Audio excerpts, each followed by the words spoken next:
Story 1. Mill compared my imperfect pregnancy to Syl's perfect one for 9 months. After Syl gave birth, she and my husband both cut contact with Mill. My husband and I have been married for well over 2 years and have been together for 7. He's amazing, quite literally the man of my dreams, and I have an amazing life with him now. My parents and the rest of my family love him. I'm Mexican and have a really big family. Fortunately, I haven't heard a single member of my family say they didn't like him, as he is a gentleman to everyone, which is what made me fall in love with him in the first place. We are the perfect partners, and we rarely have arguments except when it comes to his mother. Mill is a nightmare, to say the least. My husband's family is smaller compared to mine. Other than his parents, he has a sister who got married last year. His parents are the stereotypical conservative small-town Christians, and his mother is extremely protective about them, to the point of being overbearing. She likes to be in control and insists on spending time as a family during the holidays. If we don't listen to her demands, then she starts making a scene. When I met his family for the first time, his dad and I had no problems bonding as he was really chill and quiet. His sister, who was in college in a different state and moved back only 2 years ago, has a great relationship with me. She treats me like her own sister. But when it came to his mother, it was quite difficult since she would say the most ridiculously sexist thing to me.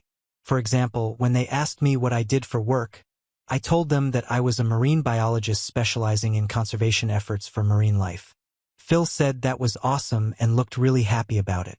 But Mill just kind of frowned without speaking a word to me. I brushed it off, not thinking much about it, but later my Phil called my husband to say how my Mill wanted him to break off the relationship with me. According to my Phil, she has said, "I'm not the kind of woman that is good enough for her son." Her reasoning is because I don't act like a woman should since I have a job. I love my job and I love being a scientist. My husband has never expressed that he wants me to be a housewife or take up a stereotypically feminine job. If he did, we wouldn't be together. But apparently that's what his mother thought he needed. She complained that with the well-paying job I have, I might not become a housewife after marriage, and that he should have found a better woman than me. My husband firmly told Phil to convey to his mother that who he chooses to marry is none of her business. I was glad my husband stood up for me. This was a green flag for me and also why I didn't walk away from our relationship right then and there after hearing what his mother thought about me. Unfortunately, as we kept getting serious, Mill just got worse and worse towards me despite how much my husband tried to protect me. It started out with snide comments here and there. Whenever we were left alone, she would manage to sneak into conversations about the fact that she thinks a good wife should be a homemaker, taking care of the house and waiting for her husband to come back home. She also made it clear to me on several occasions that I didn't look like the kind of woman my husband should have brought home as I am not feminine enough to carry children. At first, I didn't take it seriously as I figured she might be joking, but when she kept repeating it, I realized she was serious about it and I was shocked by the way her mind worked. One day, when we were over for dinner after Mill had insisted on us coming over, she went off on this rant about how she missed living in a world where women took care of their own family and men went out to earn for their family. My husband quipped, saying that the world didn't work like that anymore and that he was lucky to have a partner like me since we both earned quite well and took care of the house together. Mill shook her head hearing this and started saying how women should act like women and men should act like men. I knew she was knowingly talking about this, but I tried to keep a cool head. Phil told her to calm down and that this wasn't the time for that kind of discussion we needed to have. But she got mad seeing that he was not supporting her. She continued to say how she was just speaking the truth and that she wanted the best for her son. She then looked towards me pointedly. I had heard enough from her, so I quietly got up from the table and asked my husband to drive me home, which he readily agreed to do. He looked at his mother with disappointment and we walked out. Later, when Phil called to mend things, I firmly told him that it wasn't up to Mill to decide who her son gets married to and that she should stop trying to taunt me unnecessarily about having a job. Phil agreed and tried to apologize on behalf of her, but I wasn't having it. My husband agreed and told his dad that if she didn't apologize, then he would not be going back to see her ever.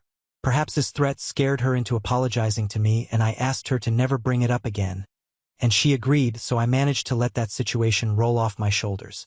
Unfortunately, snakes don't shed their skins easily, and just a few months later, when my husband and I first started living together, this was before we got married, and I had to go on a research expedition for a few weeks, she found out and called me to ask who was going to take care of the house and her son. I was confused hearing her questions and put her on speaker so my husband, who was driving next to me, could hear her as well. I asked her what she meant by that, and she started to say how now that I was living with her son, I needed to stop being so immature. She continued to say how I should not go out for these expeditions and commit more to being a good partner to her son. My husband angrily told her that he didn't need anyone to take care of him and that we were equal partners who shared responsibility.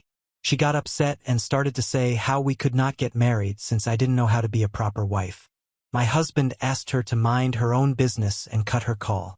When my husband proposed to me, my Mill was extremely unhappy, but she was even more unhappy when she found out that we wanted a small wedding. I had a huge family and it would be expensive for us to invite all of them since we were also looking to move into our own place. So I finally choked it down to all my close family members, and I had already made up my mind to have a celebration with the other family members later and treat them. But Mill started arguing with my husband, saying how she wanted to invite all her friends who she had not met for a very long time, and our wedding would be the perfect occasion for it. When my husband asked her if she would be paying for their plates if we did agree to invite them, she got offended, saying how as his parent, he should feel ashamed to even ask this since we both earned so well. We scoffed hearing her response and made it clear that we had already made up our minds about having a small wedding, and if there was any uninvited guests that she had invited, then she would be responsible for their meals. Mill didn't like this, but she could not do anything about it. During the wedding, she was loudly complaining about everything and made it very apparent that she hated my wedding gown. I didn't pay any heed to her comments and acted like she didn't exist because for one day, I didn't want to be hurt by her mean comments. Sil, trying to protect me, tried her best to keep Mill away from me for the rest of the evening. Last year, during mid-April, we found out that I was pregnant, which was such good news for us since we had been trying for some time. We waited until I was around 9 weeks pregnant to tell our close family and friends about it. My Mill was quite upset that she was not the first one to know. She called me to say how as my husband's mother, she had every right to know first and that she was disappointed in me.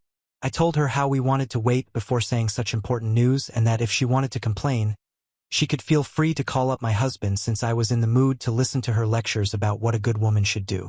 Just a month after I had announced my pregnancy, as luck would have it, Sil told us that she had just found out that she was pregnant also. We were shocked yet pleased to hear about this. This just meant that there would be one new addition to our family. Sil wasn't yet married but had a serious long-time boyfriend who we had all met. I knew that Mill would make a big deal about this pregnancy before marriage thing, which she did as expected, but my husband supported his sister as much as she could and finally Mill accepted. Phil was extremely emotional and was happy that he would have 2 grandchildren at a time. Sil and I started spending more and more time together since we were simultaneously pregnant and going through this journey together. We leaned on each other for advice and companionship during a period that was both magical and challenging. We shopped for our babies together and decided on our nurseries. During this time, Mill started to constantly compare my pregnancy with Sil's pregnancy journey out of nowhere, as if it was some sort of a competition. She would say things like how Sil was clearly better equipped to be a mother than me since she had always been a homemaker, unlike me who had a job. There would be snide remarks here and there, like if I vomited more and she found out, she would say how Sil never vomited this much, so it clearly means that her womb was better for the baby. As much as I tried to let her comments go, it would bother me and Sil hated it as much as I did. When it came time for my gender reveal party, I asked Sil to find out the gender of our baby from our doctor, so she could prepare the envelope. She did the same when it came time for her gender reveal party. Mill was furious when she found out about this and had a major meltdown. She turned up at our doorstep screaming at us that I was trying to take away her grandchild from her by not allowing her to organize this gender reveal, and that my husband should put his foot down when it came to me so she could be more involved in my pregnancy. My husband didn't like the way she was speaking to me, as it was starting to give me a headache. So he told her to get out or she would be cut off permanently from our grandchild's life. As usual, she made a scene, crying and insisting that she only wanted the best for her grandchild, but made her exit eventually. Later we received calls from Phil and Sil as they were concerned with how she was acting, and we had to tell them everything that had happened. Sil was shocked to hear how her mother was behaving and urged me to rest as much as I could because clearly I was distressed after all Mill's screaming. During Christmas, my husband told his mother that we weren't coming to Christmas since I couldn't travel long distances. She was pissed to hear that, arguing how he was trying to stray away from his family, and when he refused to listen to her, she hung up in the middle of the conversation. We thought she understood and would not bother us again. To our surprise, a week later she texted him saying we should be at her place sharp at 4 p.m. My husband texted back to her reminding her about their conversation earlier about us not coming. She decided to call him and started screaming at him that he had no right to avoid family by acting like this and started asking questions if I was trying to deter him from coming. My husband told her that it was both our decision to not go, and she started screaming again about how he needed to control his woman. Understandably, I started realizing how controlling and toxic Mill was becoming day by day and would share my concerns with my husband and Sil. Both of them would agree that she was clearly crossing the lines and would stand up for me, but their mother was exhausting. When it came time to give birth, we didn't have time to inform anyone as I went into preterm labor at 33 weeks, and our baby boy was born at 34 weeks via emergency C-section after all efforts of natural birth failed. After my husband checked that both I and the baby were okay, he announced our son's birth on the family group chat and also informed my family. Everyone was so happy and busy congratulating me, but Mill had yet another meltdown about not being told I was in labor and that the baby had been born. She sent us a barrage of texts personally saying how she should have been there in the delivery room with me watching her grandchild coming into this world.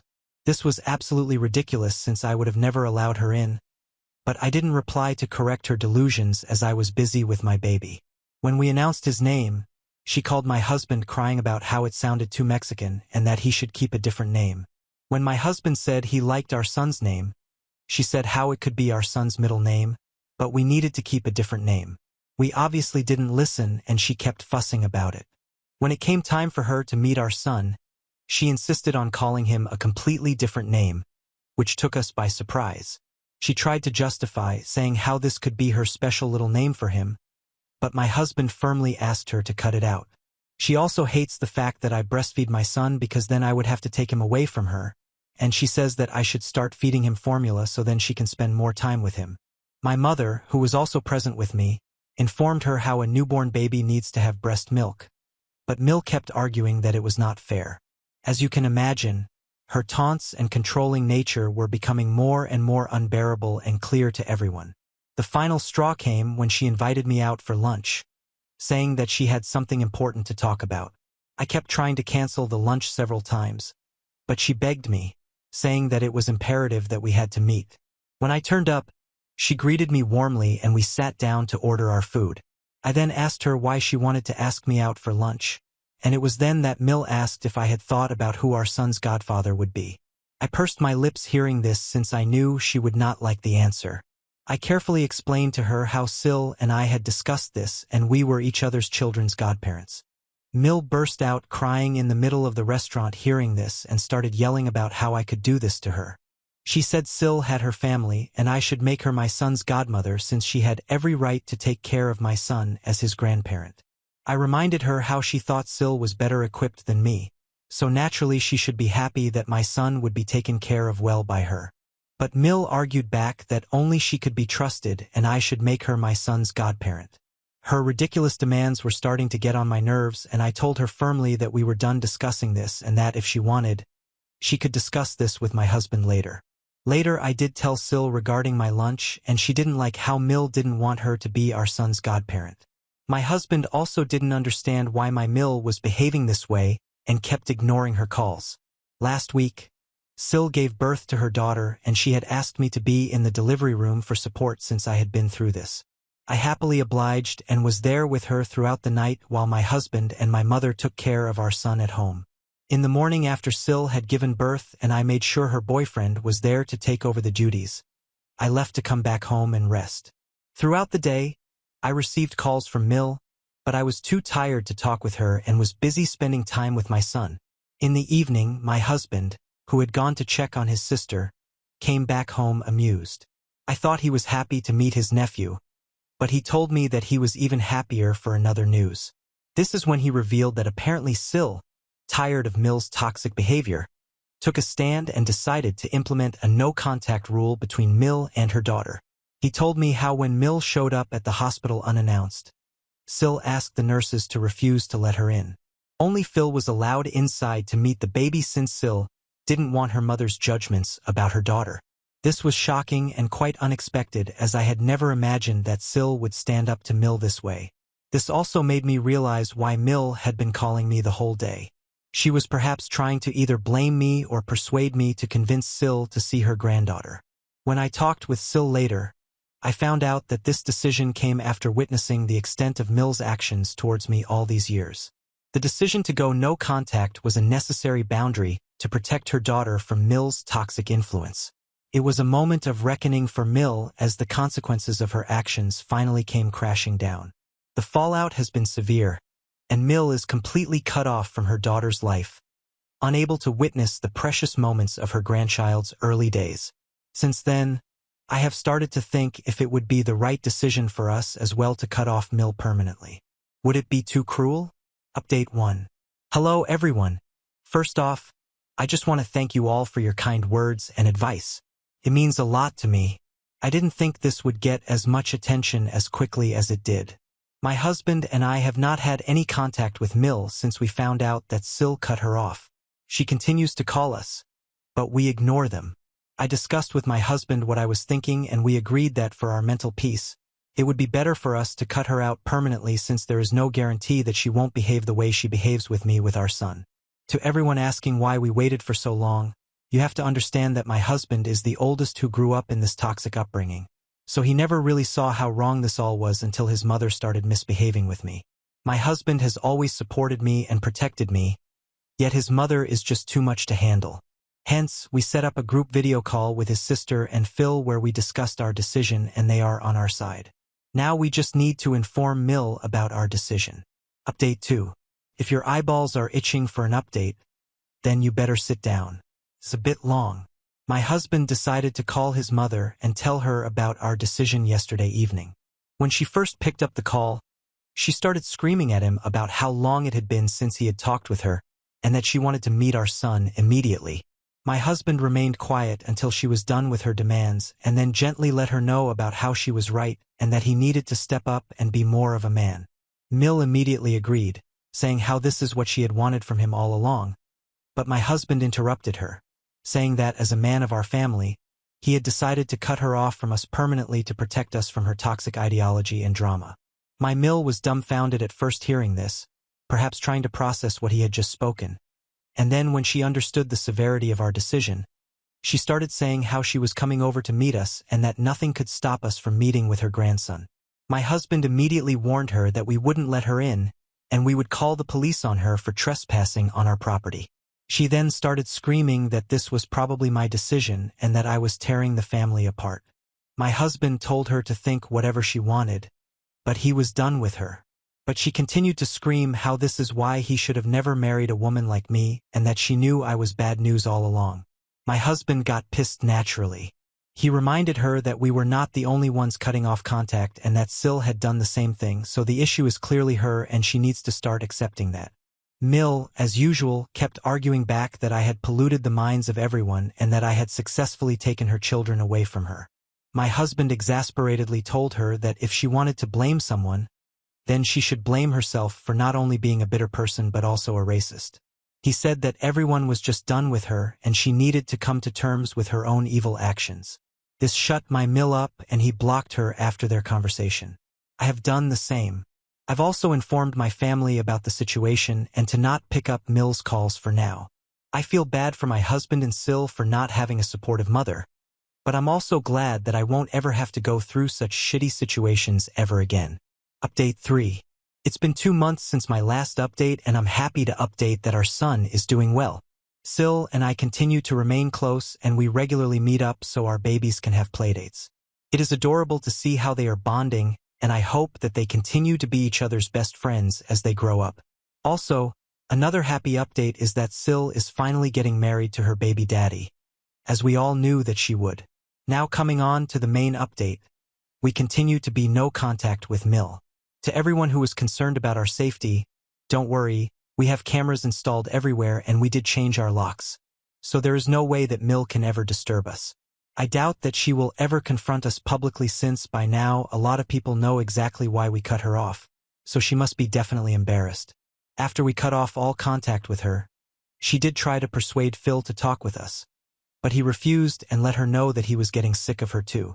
I guess when her own husband told her this, it might have finally made her think, because a few weeks later she asked Phil to tell us how sorry she was for everything that she had done to me. I doubt that she genuinely feels apologetic, which is why we continue to not talk with her until today. Phil and my family continue to visit us and bond with our grandchild, which is how it is going to be in the near future. Now on to the next story. Story 2. My ex-BF and ex-BFF cheated and got pregnant 15 years ago, and my family hid it from me. I left home and cut them off. Now my mom wants me to reconcile with them. 15 years ago, my then 18F best friend, 18F, got pregnant by my boyfriend, 20M, of 3 years, and my family knew about it but didn't tell me. So I ran from home.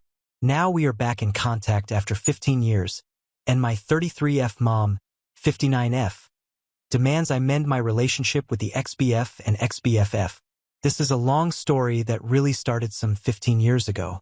It really impacted my 33F life, so please bear with me.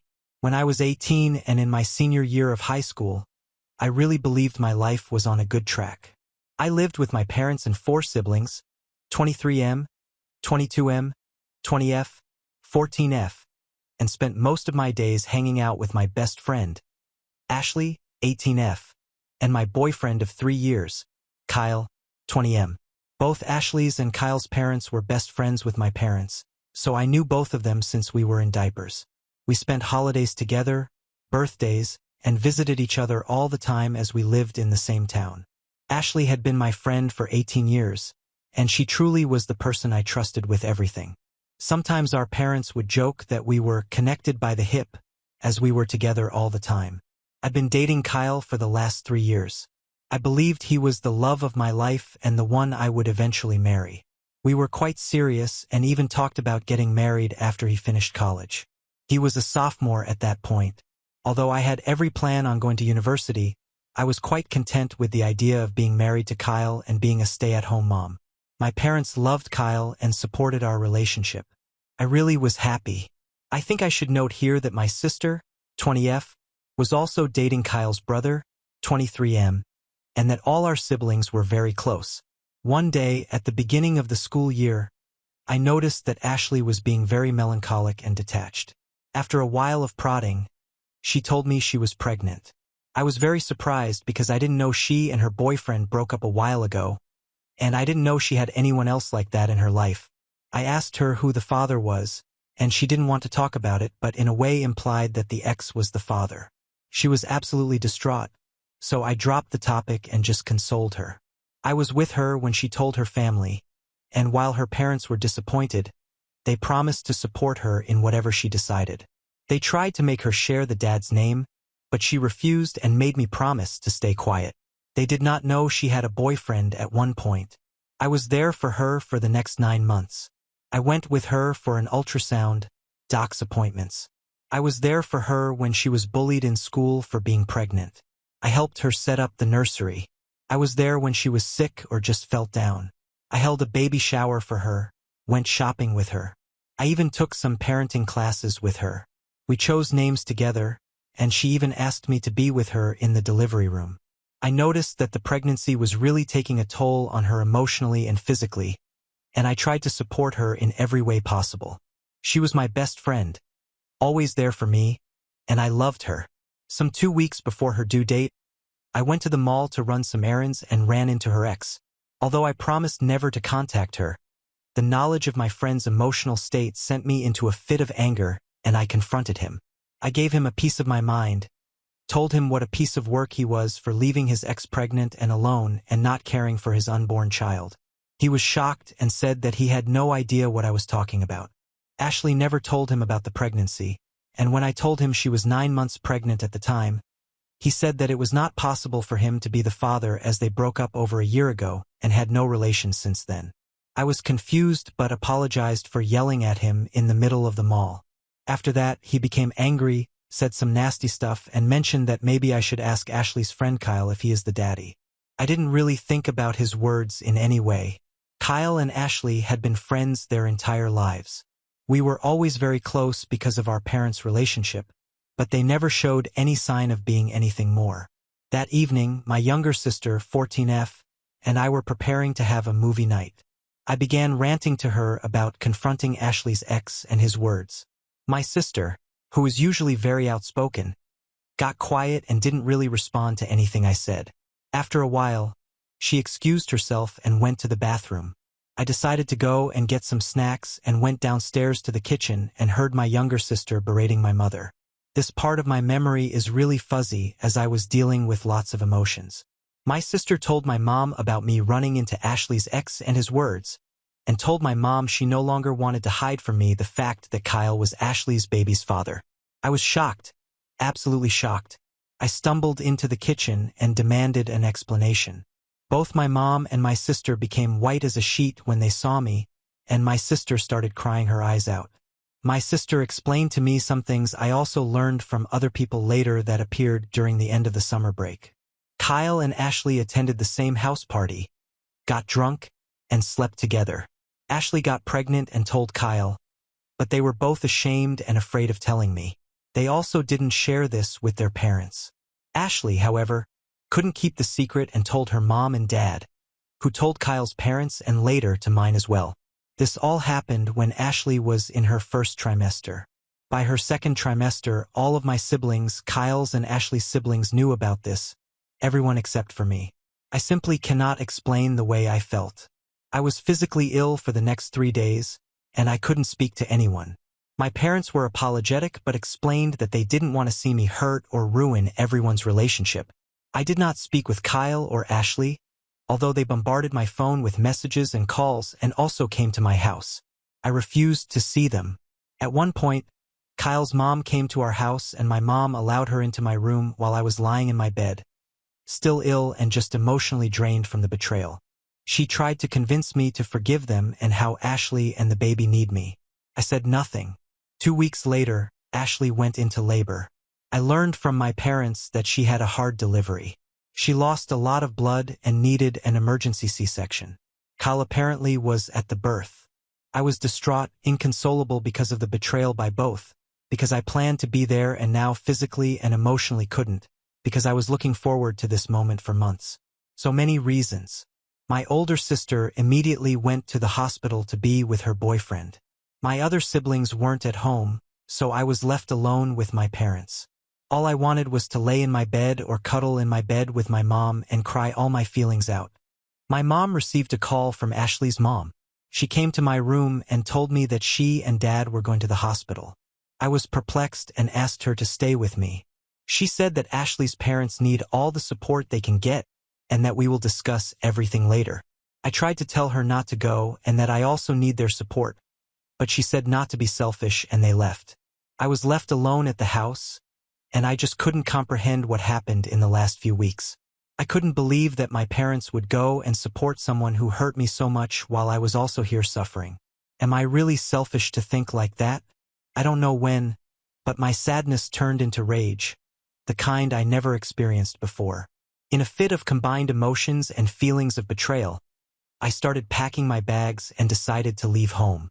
It didn't take a while, but I started having second thoughts and just sat in the living room feeling empty.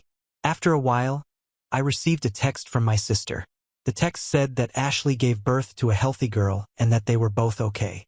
She attached a pic of the newborn and told me they named her Sarah, the name Ashley and I chose some months ago.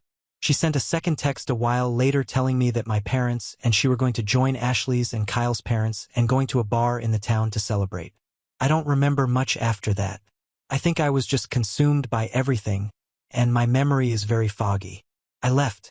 I took a train and left. I stayed at a hostel in Phoenix for a while. I got a job at a store and planned to finish high school there. My parents, siblings, Kyle, and Ashley tried to contact me. My mom was sending me a panicked voicemail demanding me to come back. They also reported me as a missing person, but I don't think it went anywhere as I was 18 anyway. Soon afterward, I met Dean, 21M. He also lived in Phoenix and had a complicated relationship with his family. We really connected and became friends. Soon he helped me a lot. At that time, I struggled. I had no idea how to take care of myself or how to literally be an adult. He introduced me to his group of friends, helped me finish high school. I moved in with him and his friends. He helped me deal with my pain. I really struggled at one point and also had some regrets. I wanted to see a therapist, but I most definitely couldn't afford it. He was there for me and supported me through everything, and I don't think I would have lasted long without him. We began dating after a year. He inherited some money from his grandpa and decided to move across the country to the big city. Although we weren't together for long, he asked me to go with him.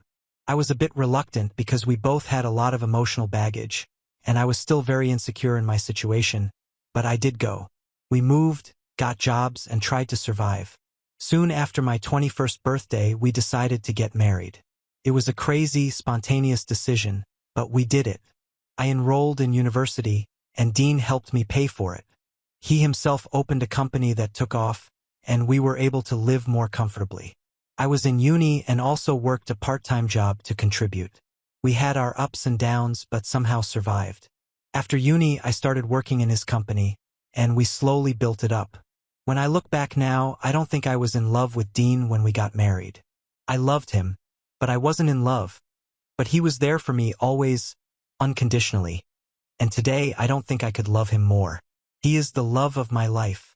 We've been married for 12 years now, and we have a 2-year-old son and a 6-month-old son. Sometimes I regretted leaving my family behind, but I just couldn't go back. It was very painful. I felt like my parents chose Ashley and Kyle over me. I did go to a therapist when I was 25 and tried to deal with my emotions. Last year, at the beginning of the pandemic, I received an email from a 14-year-old girl named Evelyn. She explained that she was my niece, my older sister's and Kyle's brother's kid. She knew about me and wanted to meet me. Although I was reluctant to speak to her, we did exchange some emails.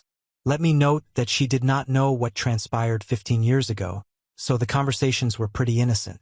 We talked about her school, interests, and she talked about my family.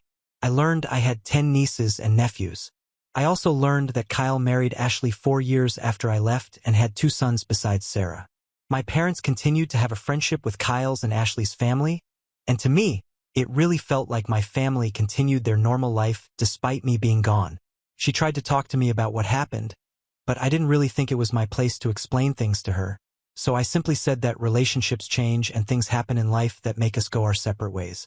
We continued talking ever so often for almost a year. In her email this January, she expressed how the pandemic had a big effect on her entire family and how my parents were struggling to keep their house, and both my brothers lost their jobs and struggled to keep up with the cost. I was surprised at her knowledge of this as she was only 14, but the hardship was also causing tensions between her parents. I started to deal with a lot of guilty feelings and regrets. I also just had my baby, so that was causing me lots of emotions. I talked to my husband, and he was very supportive and told me that he would be there for me for whatever I decided. We are financially stable, and the pandemic didn't have a great impact on our finances. We are not rich but are able to live comfortably. After learning some more details and talking with Dean, we decided to help my parents with their house. A week ago, we flew back to my home state. I saw my parents for the first time in 15 years. I had so many emotions. Regrets, pains from the past, feelings of betrayal. My parents were, I think, relieved to see me. It was just such a weird day. We had a lengthy conversation and agreed to try and have some sort of cordial relationship. It's been so long, and I am very awkward with them. Sometimes they feel like strangers. Dean and I spent a week there, and we continued to have conversations, and I truly believe that we were on a path to having a friendly, yet distant relationship, but then my mom started insisting I have a sit-down conversation with Kyle and Ashley. She explained that she wants to go back to the way things were. I told her I refused to talk to them. Although I moved on, I simply have no ties with them now and don't want to rehash anything with them. I told her I am prepared to try and establish a relationship with them as they are my family and I truly came to care for my niece, but that I don't want anything to do with Kyle, Ashley, or their family. I never demanded them to cease their relationship with their friends, but I don't want one. Dean supports me. My mom called me selfish and said that I simply must try and heal our relationship. I told her I will not negotiate and that it's on her to decide whether or not she wants to have a relationship with me. She said okay, but 2 days later, I received a phone call from Kyle's mom. I did not give her my number, and she demanded I talk with Kyle and Ashley as my return caused tensions in their relationship and their emotional health. I hung up. I called my mom and confronted her. Apparently, she gave that woman my number to heal our family bonds. I told her that she is choosing them over me again. She cried and yelled at me that I am selfish and that she just wants her family back. I hung up. It's been days since I spoke to any of them, although my mom and Kyle's mom keep on calling. Although I think I am right and I believe I should prioritize my well-being and the well-being and happiness of my husband, who has been behind me 100% and even told my mom off, and my sons, I am starting to have some regrets. I don't know if I should listen to my mom and speak to Ashley and Kyle. I question whether I was overreacting 15 years ago. I am questioning whether I am truly being selfish for not actively trying to repair the relationship. I would really appreciate any advice or opinion on what to do in this situation. Suddenly, I am questioning the entire course of my life. I am so lost, and I don't know what to do. Update. 2 years later, April 15th, 2023. My gosh, it's been 2 years since I posted this. A lot of people have been asking me for an update. First of all, I want to thank all of the wonderful people who have been sending me updates and lovely messages. I'm truly grateful. A lot of things have happened in the last few years, not all great. Without making these 100 pages long, I never mentioned my little sister in my original post. Her relationship with my parents went downhill after I left home, and she went no contact with them when she was 20. I received her number from our older sister, and although it was awkward at first, it's been 15 years after all, we did start speaking again. She was very angry at me for leaving. A lot has happened in her life, and it wasn't the easiest. She has a toddler and a baby of her own, and I have to say that the kids have helped us bond again. She's my best friend, and we talk every day. As for my other siblings, I'm in regular contact with both my brothers, although we aren't close. My older sister and I have a good relationship now, but last year we've had a longer period of not speaking as she is married to Kyle's brother. It was hard for her to deal with all our and their family drama. We are cool now, and I have a lovely relationship with my nieces and nephews. I didn't go to my niece's birthday party. It just seemed like it would be too hard for me. Now to my parents. This one is a little painful for me to write, and at the time it felt like I was reliving all those shitty emotions I had at 18. My mom didn't let up with her pestering over me not talking with Kyle and Ashley. Her calls for that continued for months even after I was home again. It bordered on emotional blackmail. She blamed me for not honoring her wishes, for her friendship problems and health problems, and even accused me of keeping her grandbabies from her. Last June, I had my daughter, and it seems like that sent her completely over the rail.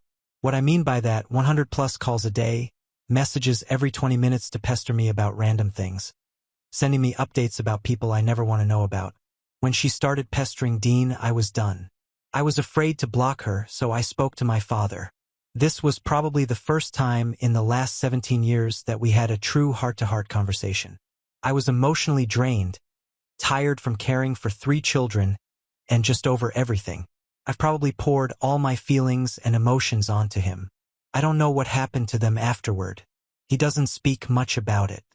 Her calls slowly ceased, and something else must have happened because in August he filed for a divorce. My father and I are in regular contact, although I don't think we'll ever be back to normal. Mom is devastated. In August, her calls became insane, and apparently not just with me. I've changed my number since then, and as of February, she has not been able to reach me. I've been told by one of my brothers that she has problems with anxiety and depression and lost a lot of friends. I don't really know whether or not she continues to have a relationship with Kyle and Ashley's family. I don't want to have anything to do with her anymore, nor do I want her near my kids. The things she said to me about me and about my husband, whom she really doesn't know, and after 15 years of no contact, is crazy.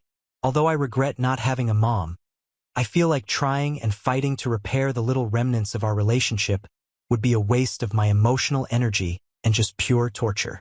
As for Kyle and Ashley, I've received some calls from Kyle's mom as I mentioned in my original post.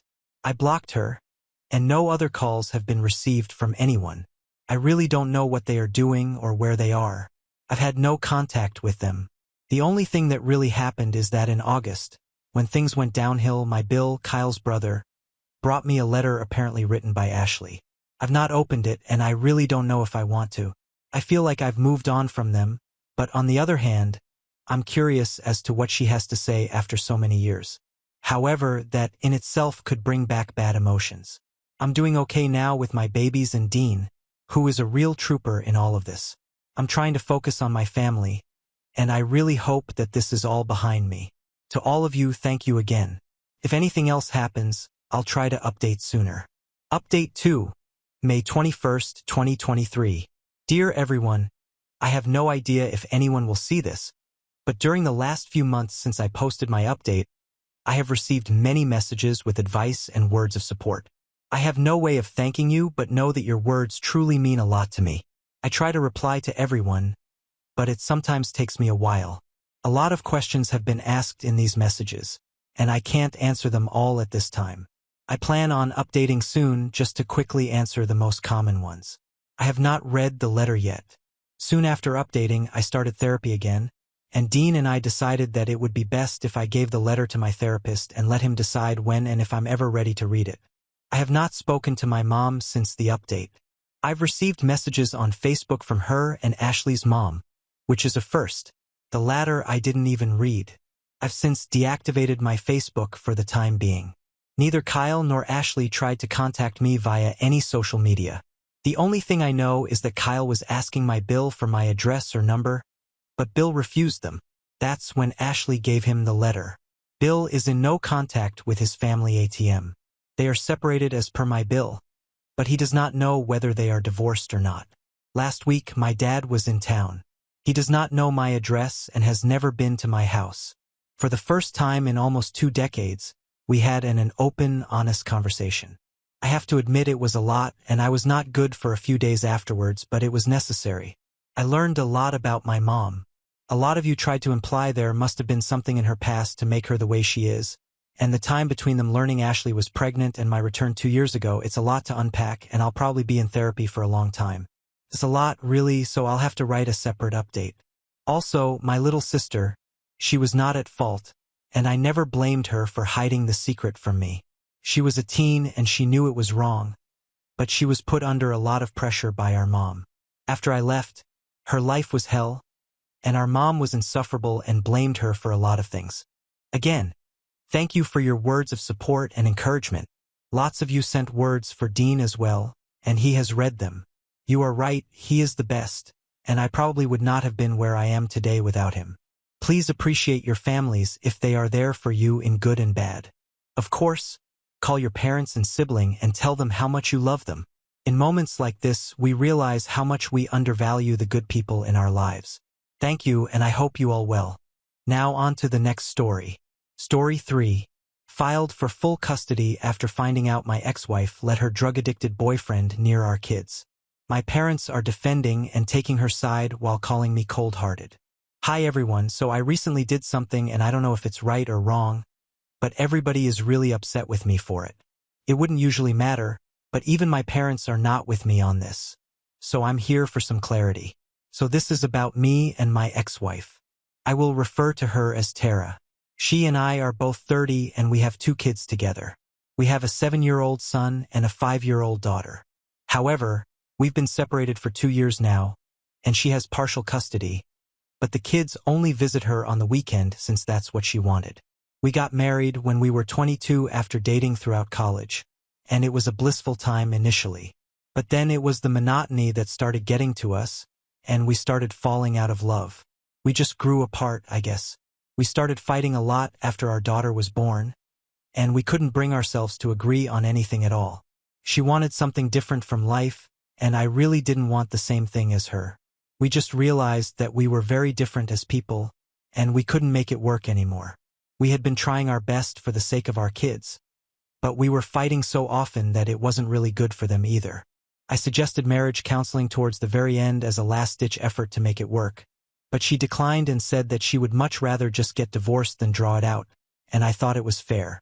So I work in the catering industry and have a business of my own, and she is a high school teacher. I earn significantly more than her, so of course she gets alimony as well as child support, even though she only has the kids for the weekend and can very well support them. But her lawyer managed to work out a good deal for her, and I couldn't back out of it. It's been 2 years, and we function a lot better now as parents since we don't have to live with each other. I wouldn't say that the divorce was an ugly one, but it was still a divorce, so it wasn't great either. But we have continued to co-parent our children, and so far everything has been going great. Tara and I don't really keep in touch. We only talk to each other when we have to discuss something with regard to the kids, but other than that, we have nothing to say to each other. The only time we get to interact is when I drop off the kids at her place or when she drops them back off at mine. That's pretty much the only time we meet each other, and we're both fine with that. And for the holidays, we tried to spend some time together for the sake of the kids. But that's about it. So overall, I would say that we have been on decent terms, and I didn't think there was anything going wrong so far because the kids seemed happy and content. But then, around 2 weeks ago, Tara told me that she wanted to talk to me in the middle of the week. I didn't know what to expect, but then she told me that she wanted to discuss child support and wanted to increase it. She said that before she started the renegotiation officially, she wanted to talk to me in person and get it out of the way so I wouldn't be taken by surprise. And it was a good move, I guess, because I really was taken by surprise when she told me that she wanted to increase the amount.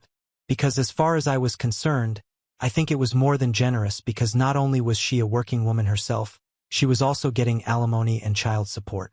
I think that's a fair amount of money that she was receiving from me, and it was almost 25% of my salary that I gave to her every month. So I didn't see any reason as to why she would want more.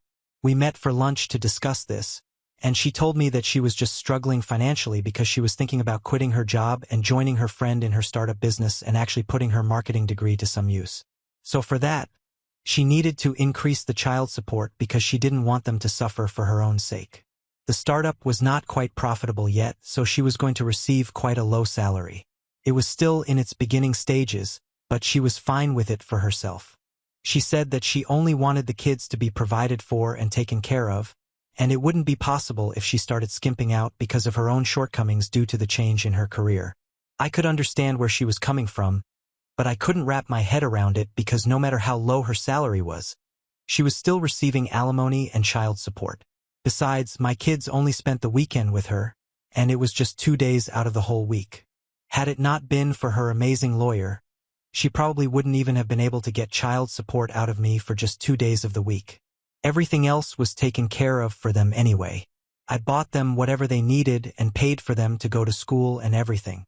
So technically, there was no need for me to pay child support anyway, but I was doing it out of the goodness of my heart because I knew that Tara didn't make as much money as me, and I wanted to be able to help her out. But increasing the child support was out of the question for me. I was already helping her out more than I was required to, and that should have been good enough for her. So I told her as politely as I could that I could not increase the amount of child support because anyway it was more than what she required, and if she couldn't make it work, then it was on her. I reminded her that she was also receiving alimony, and it's quite a lot of money, so there was no reason for her to ask for more. Instead of taking it kindly, she started getting mad at me and told me that I was being selfish. She insisted that this was just for the kids, and I needed to think about them before coming to a decision like this. We got into a bit of an argument there, and we couldn't bring ourselves to agree whether she needed more child support or not. I kept telling her the kids only spend the weekend at her place, and that's just 2 days, so she doesn't really need that much money unless she is not even willing to take care of them for 2 days. That's a different story altogether. And she said that it was very insulting that I was insinuating that she didn't care about our kids and didn't want to spend money on them, but she reminded me that she earned less than me. We just kept bickering, and it was clear that we were getting nowhere, so we decided to put our conversation on hold, and I went back home feeling really annoyed. The only reason I had even agreed to the terms of the alimony and child support the first time around was because her lawyer had a great deal on the table for her, and my parents were the ones who made me agree to it because they said that she was the mother of my children, and whether I liked it or not, I owed it to her to support her because I made a lot more money than her and this is the least that I could do for her. So I had no other choice but to accept it because my parents literally guilt-tripped me into doing it.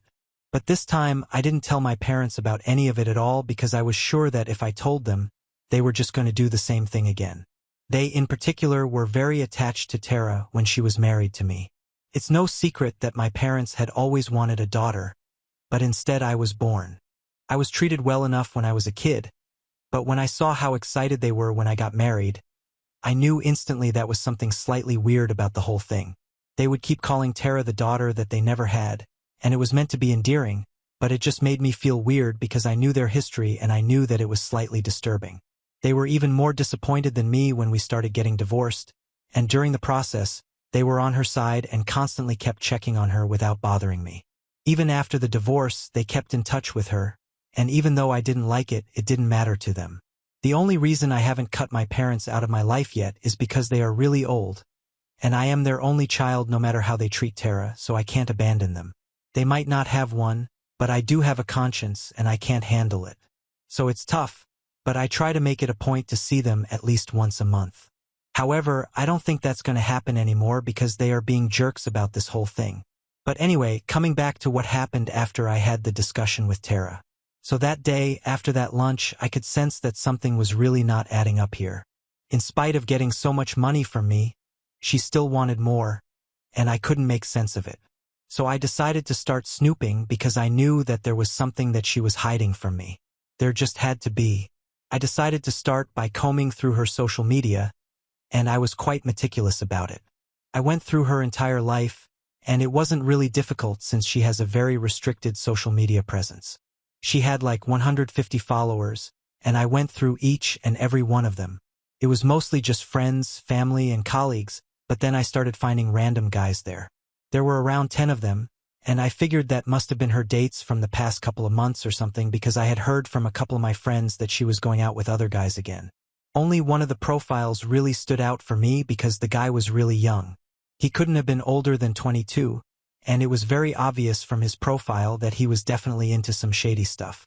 For starters, he had a bunch of photos on his account of a joint in his hand and smoke covering his face. It was aesthetic and everything, but I didn't really have Tara pegged as someone who would be into this because she and I really aren't hip and stuff. Besides, she has 2 kids, so I don't think that going out with a drug addict was a good idea for her. I could also tell that this guy was trouble because he just looked the type, and I did not get a good vibe from him. I don't mean to say that everybody who looks like him is the same, but I could tell from his profile that he was really proud of the fact that he was a junkie. His profile screamed trouble, and I cannot emphasize that enough. Tattoos all over his body, bragging about drugs and stuff, and in one of the photos I swear he had a rifle and he was showing it off. You guys know exactly the type of person that I'm talking about, so that image really stuck out in my head, and I could tell that there was something about him. Tara had no business following a guy like this, and she had even commented on a bunch of photos with hearty emojis. I decided to go deeper and forward that profile to a friend of mine whose uncle is in the force because I just had a feeling that there was something shady about this guy. We will call him Sean. A couple of days after I had forwarded that profile to my friend, I was told that his uncle had told him that this guy had been brought in 2 years ago for aggravated assault and battery and had been let out last year. Apparently, Sean had gotten into a fight with a dealer and had attacked the other guy with a fire extinguisher in the stomach. Thankfully, the other guy wasn't badly hurt, but somebody on the street saw it go down and called the police. My friend's uncle had remembered it specifically because he had been the one to make the arrest and process Sean. I was right about him all along. He was a dangerous guy, and I didn't like the fact that Tara had something to do with him.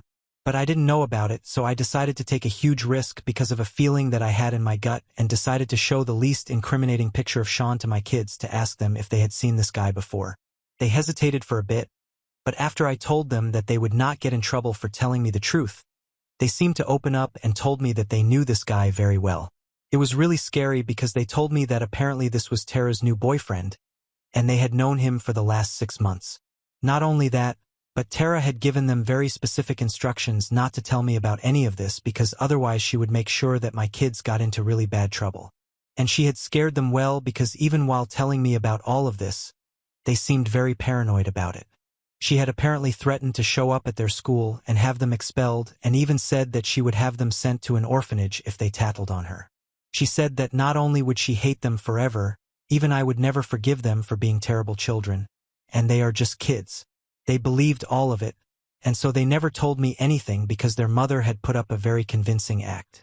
I was horrified that she would teach our kids something like this, but it was about to get much worse. My son then told me that for the past couple of months, ever since Tara had started seeing Sean, they would spend all the time together in their house.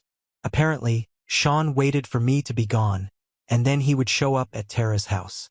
They were living together, but whenever I would come to drop the kids off, he would leave the house and go for a walk so I wouldn't be able to find out. He told me that Sean and Tara apparently smoked most of the time that they spent at her house, and he mentioned some funny-smelling cigarettes, not like the ones that people smoked.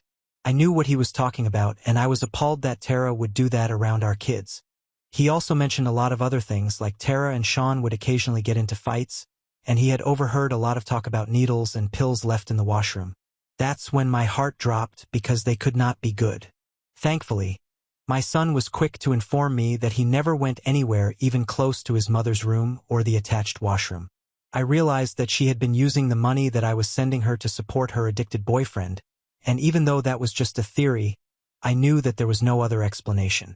What my son told me was enough for me to immediately call my lawyer up, and I told him that I wanted to file for full custody of my children.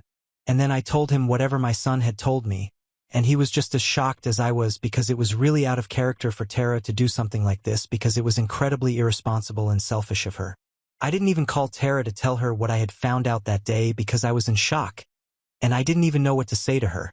So she only found out about me filing for full custody a couple of days later when she was served with the papers. She called me up immediately to confront me about it and started yelling at me because she thought that I would know about her and Sean. But before she could go any further, I decided to tell her that I had found out everything, and I couldn't believe that she would be so reckless with our children. She pretended to be confused for the first few minutes. But then I told her that there was no use acting innocent anymore because our son had told me the truth, and I knew everything about Sean now. So then she dropped the act and started begging me to take it back. She claimed that she really was in love with Sean, and she was trying to get him out of his addiction. She asked me to increase the child support only because she wanted to help him and send him to rehab so that she could get married to him after he recovered and they could live their life together. She was really emotional through all of it and kept telling me that she did care about the kids, but she also cared about Sean, and she really wanted to be with him.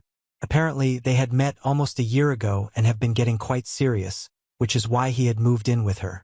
She knew about his past, and that was one of the first things that he had told her when they matched on their app. But I didn't care about any of it because none of it made any sense to me. I only cared about what she had said to our kids and the situation that she had put them in, which was just not right. She had been forcing them to live with her boyfriend who was an addict, whether she liked it or not, and to make matters worse, he had also just come out of jail, and she didn't think that it was important to tell me about any of this. I told her that I had already made up my mind about the custody, and nothing she could say or do now would change it. I was incredibly disappointed in her, not just because of her taste in men, but also because she had let me down in a colossal way. Maybe we hadn't been good partners to each other, but I had always assumed that she would be a good mother to our kids because that's what I had seen firsthand when we were married. That was the reason why I had agreed to support and alimony both without batting an eye, but now she had proven me wrong because she was not even a good mother anymore. She had completely lost the run of herself and was letting a drug addict near our kids. It wasn't even as though he was good with them because from what my children told me, they were very scared of him because he seemed quite unstable and would often freak out over small stuff and have total meltdowns. So they mostly stayed away from him, and it suited both of them. She kept begging me to cancel the proceedings, but it was already done now, and there was no way that I was going back because for me there was nothing more important than the safety and well-being of my children, and I had learned the hard way that I could no longer trust Tara anymore. Even if she broke up with Sean or promised me that my kids would never have to be near him again, I would just never be able to trust her because she had obviously let her feelings cloud her judgment. So I told her that she had better prepare herself and her lawyer for what was about to come because I wasn't going to let her off the hook easily this time, and I wouldn't stop fighting until I had full custody of my children. And after that conversation, I thought she would at least try to understand where I was coming from because I was very upset and rightfully so. Instead, she went to my parents and started complaining about me. And of course, they couldn't help but intervene because they thought they knew the best. They called me up a couple of days ago and said that I needed to stop ignoring the messages that Tara had been sending me because she was the mother of my children, and I needed to show her some respect. It was the same argument all over again, the same one that they had used during my divorce and had talked me into agreeing to alimony and child support, but it was not going to work this time because it was my children who were at stake, and I was not going to let them talk me into doing anything that I didn't want to. I had already spoken to my kids, and they said that they did not want to go back to Tara's house anymore because they were scared of Sean, and that was all that I needed to hear to make up my mind. Now come what may, I was not going to let anybody change it. But my parents really started harping on about how I was being very selfish, and that instead of trying to take away the kids from her, I should understand that she was in love, and it was not the right decision for the kids either because in the long run they would need their mother. I'm not sure how that works because my kids themselves have told me that they don't want to go back to their mother's place on the weekends anymore. At least not for as long as Sean is there. They say that it is very cold-hearted of me to file for full custody just because she fell in love with somebody and that guy happened to be a junkie. Full disclosure, I couldn't care less about who she was in love with or who she was living with, but as soon as she put that person in contact with my children, it is my business, and I have decided that it's not good for my kids to be around them anymore like any other parent would. However, my parents disagree and think that I am overreacting and making a way bigger deal out of this than I should. I don't even know what to think anymore, and I have started to doubt myself because the last time I spoke to my parents, they were quite bent on this. I know that they are biased and I know that they have some weird issues with Tara, but I still don't want to make a mistake, which is why I'm here. I'm pretty sure that I'm doing the right thing, but I need an objective set of opinions just to make sure that I am. So, am I the a-hole for filing for full custody of my children when I found out that my ex-wife was dating a junkie? Update 1. Hello? Thank you for all the love and support in the comments section on my original post. It really means the world to us. My kids and I are very happy, and they are a lot freer and relieved right now since all their secrets are out, and they don't have to carry around the burden of that anymore. It's been a few days since I posted, and my comments were flooded with suggestions on what to do. I have decided to start therapy for my children because clearly they have gone through something very difficult, and I need to work really hard to undo all of the damage that my ex-wife has caused.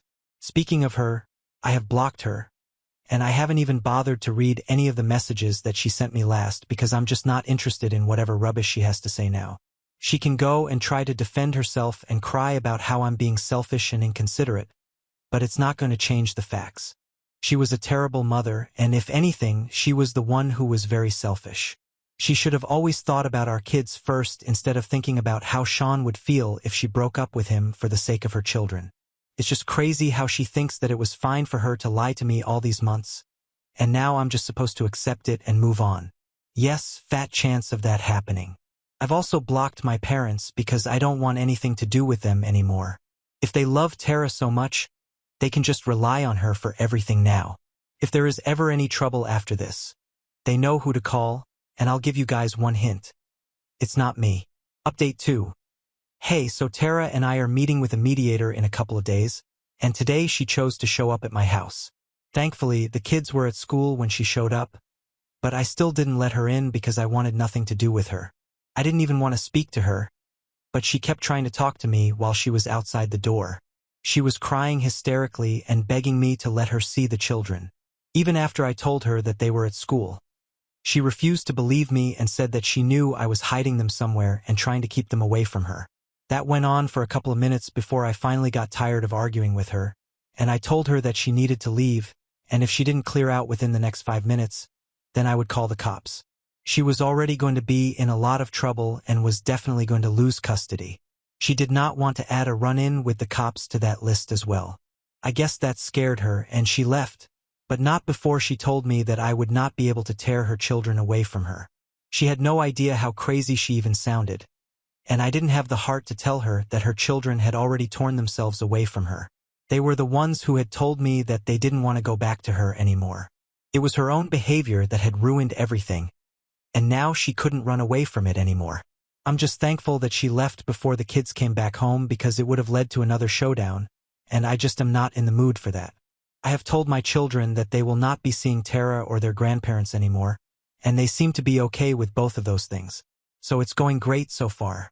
They have also opened up quite a lot in therapy, and I think with time we can fix everything. I'm just keeping my fingers crossed. Update 3. Hello everyone.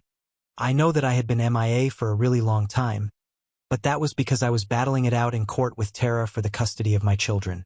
It had to go to court because we couldn't come to a settlement with a mediator, but I already knew that was going to happen because there was no way that we could come to a common ground. And once it went to court, my lawyer and I had to work really hard to make sure that we got custody because if not, there was just no telling what Tara might do to traumatize the kids even more. Family courts usually try to keep families together, but in this case, thankfully, they did not try to do that because I guess even the judge could see that everything was a hot mess with Tara. I have to give credit where it's due. Tara herself messed up colossally as well. Even her lawyer, who had managed to outsmart us the first time, couldn't save her this time because her behavior was just so erratic and unstable. Even when we were in court, she was a total disaster, and I almost felt bad for her because of the way that she was acting, but I had no sympathy to spare for her on the parental front, and there was just no way I could let her have custody. We fought tooth and nail, but we managed to get full custody eventually, and my children and I are really happy now. Now I have no reason to keep in touch with Tara, so I have no idea what happened to her afterwards. It doesn't matter anyway since now my kids are happy, and so am I. Now on to the next story. Story 4. Got pregnant and had a child after being denied in Aberrin. Then later struggled with depression and gave him up.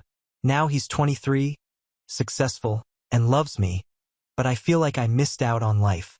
I, 40F, love my son, Abam, 21. But I did not want to be a mom and was denied an abortion. I love him so much, but I've never deserved him. I was a terrible mom. I know it was bad untreated depression, but it doesn't excuse anything. His dad and stepmom took him when he was 10, and they love him so much and made him the most amazing young man in the world, and I'm so grateful. After they took him, I got therapy treatment and then spent time in inpatient care for my drinking. Abam kept wanting to see me. His dad let me have weekends, and I tried to make the best of it and be a good mom this time. He'd always tell me I didn't need to apologize because I was sick, and he loved living with me. Since he turned 18, he spent more time with me, and I know I don't deserve it and his stepmom does, but I don't do anything because it makes him happy. This past Friday, his stepmom was hosting a work dinner and wanted all her kids there, but Abam wanted to spend Friday with me because we always do that. She's more his mom than me, so I knew he should be there for her, but he wouldn't listen and insisted on being with me. So, I pretended I wasn't home that day and ghosted him so he'd go, and I saw he did on his girlfriend's IG story, but you can see who sees stories and she did and messaged me. I was selfish for ghosting and I really upset him. She essentially called me an a-hole without saying it. He hasn't messaged me much since then either. I don't think I'm wrong. I'm trying to do what's best for him, and that's showing gratitude to the woman who deserves his love. But I thought to try for judgment here. Comments where OP has replied. Comment 1. He is an adult and can make his own choices about how he spends his time and who he spends it with. You need to communicate. Ghosting was a dick move. Comment 2. Your kid is 21 and is well past the age where he can make his own decisions about which of his parents he wants to spend time with. You explained to him that he should really be with stepmom, and it would have been his decision to not do that and hang with you instead. If I were him, I'd feel so hurt by this. OP. I had no intention of hurting him. Comment 3. Well, you have. So stop trying to act like a victim and understand that your son wants to see you. My mother was similar to you.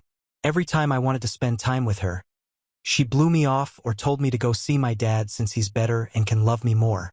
I rarely talk to her now. So how about you stop feeling pity for yourself and go meet and spend time with your son? Comment 4. This is going to be harsh. Don't read if you can't take it. He is 21. He deserves to choose how and with whom he is spending his time. You denying your presence when he needs it is just you doing the same thing you did before. Your excuses, I don't deserve him. His stepmom should be his priority since she's like his real mom, etc. are just that, your excuses and your feelings, not his. Now is the time for you to make amends. Don't let your guilt deprive him of you even further. Apologize and tell him you feel like you don't deserve him, but you'll stop being a coward and will always be there for him from now on. Make amends the way he wants you to, not the way you think you should. That's the best way you can own up to your past and get forgiveness from both him and yourself. OP. I don't mean to let my guilt deprive him of anything, and I don't mean to be a coward, but I know that I am. He's the most amazing boy a mother could ask for, but it's true that I don't deserve him. That isn't an excuse because I did everything wrong by him. Comment 5. Then how about you try to do better? You playing the victim and beating yourself up won't help anyone. You might benefit from therapy if you are committed to getting better and doing better for yourself and for your son. Comment 6. You are so self-centered it's nauseating. All you can do is talk about yourself and how you feel. This pathetic self-pity party you're throwing for yourself is one of the most selfish things I've ever seen in this subreddit. As I can't truly say what I think of you without getting banned, UDA will have to do. Comment 7. Ghosting your kid isn't. At least give him the respect of being honest. Could you not have spoken to the stepmom about attending as well? P. She would not want me there. Comment 8. You're very well-intentioned, but he's an adult, and you're essentially trying to make decisions for him. You think you know what's best for him. You can share what you think. How about you see your stepmom instead? Since this is special, we could see each other Saturday, etc. But you have to respect his decisions. It might be time for another round of therapy. The way you talk about your son absolutely screams unresolved issues, and it sounds like you could use some help navigating your relationship with him now that he's an adult. Your heart seems like it's in the right place. I wish you luck. OP. I still go to therapy because my issues will never be resolved, and I've asked him to go with me, but because of his school schedule and other stuff he's never been able to. Date 1. After my post, I realized how wrong I was, and I called Abam, my son, and thankfully he picked up and came over. The first thing he did, before I could even talk, was give me such a big hug. It almost made me cry, but I held back my tears. I talked to him about his stepmother's event and why I felt he should go and why I felt I didn't deserve him. I told him about the things that I did when he lived with me as a kid and why I felt I didn't deserve his forgiveness. I guess what really shocked me was that Abam pointed out to me that he didn't see his time with me as bad and that he mostly had happy memories, and all the bad times were just because I was sick and that wasn't my fault. And it's not things I forgot, I guess just things that I never valued and I guess never really considered. Small things like how I'd take him shopping to Sears on Sundays and always let him buy a toy, how I'd always get a special message printed on his birthday cakes, how I'd always let him sleep hugging me even though he was 10 by the time his dad took, how I'd miss work to stay with him if he got sick. The big thing he told me that made me cry is when he was 9, kids bullied him when they found out we're ethnically Jewish and made him cry so bad he left school before the Easter egg celebration, so I organized an Easter egg hunt just for him in the park. It wasn't just that. He told me so much more that I did that he valued that if I wrote it here, I think I'd break the word limit. It's so hard to hold on to the happy memories when I think about how terrible I was and how much I yelled at him or drank or smoked. But if he can do it, then I can do it for him, and I've been trying. I've let him take full control of our relationship, and I think it's been for the best. I've been seeing him much more often than. During Mother's Day, he and his girlfriend took me out to dinner and gave me so many boxes of chocolates. I've only been eating them when they come over so we can have them together.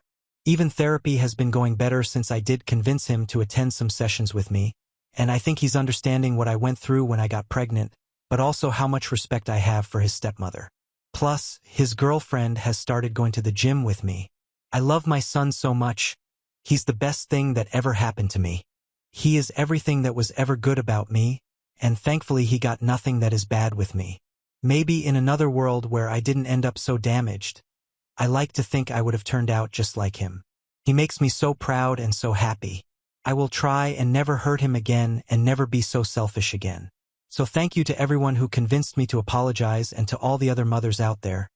Please hug your sons tonight if you can, no matter how old they are. Comments. Comment 1. Awesome update. Great points to note. 1. You learned of your mistakes. 2. You learned you weren't as bad as you originally thought. 3. Your kid was always more mature than you noticed. 4. You sought help. 5. Clearly that help is working. 6. Awesome, your kid is going to some sessions as well. Glad for you and your son. Keep going on the right path. OP, thank you. I will always try to stay on the right path for him. Comment 2. That's absolutely fantastic. Do it for him and do it for you. There's a ton of people rooting for you and your second chance to love yourself. Love. Comment 3. God bless you. You're such an amazing person. You're doing right by him in so many different ways. You truly want the best for him. Not many people are like this. Just because you slipped and stumbled doesn't mean you're dirt. You're loved. Comment 4. I love updates like this, but someone's cutting onions at my desk, and I'm going to catch some weird looks from coworkers soon. I'm so happy for you, OP.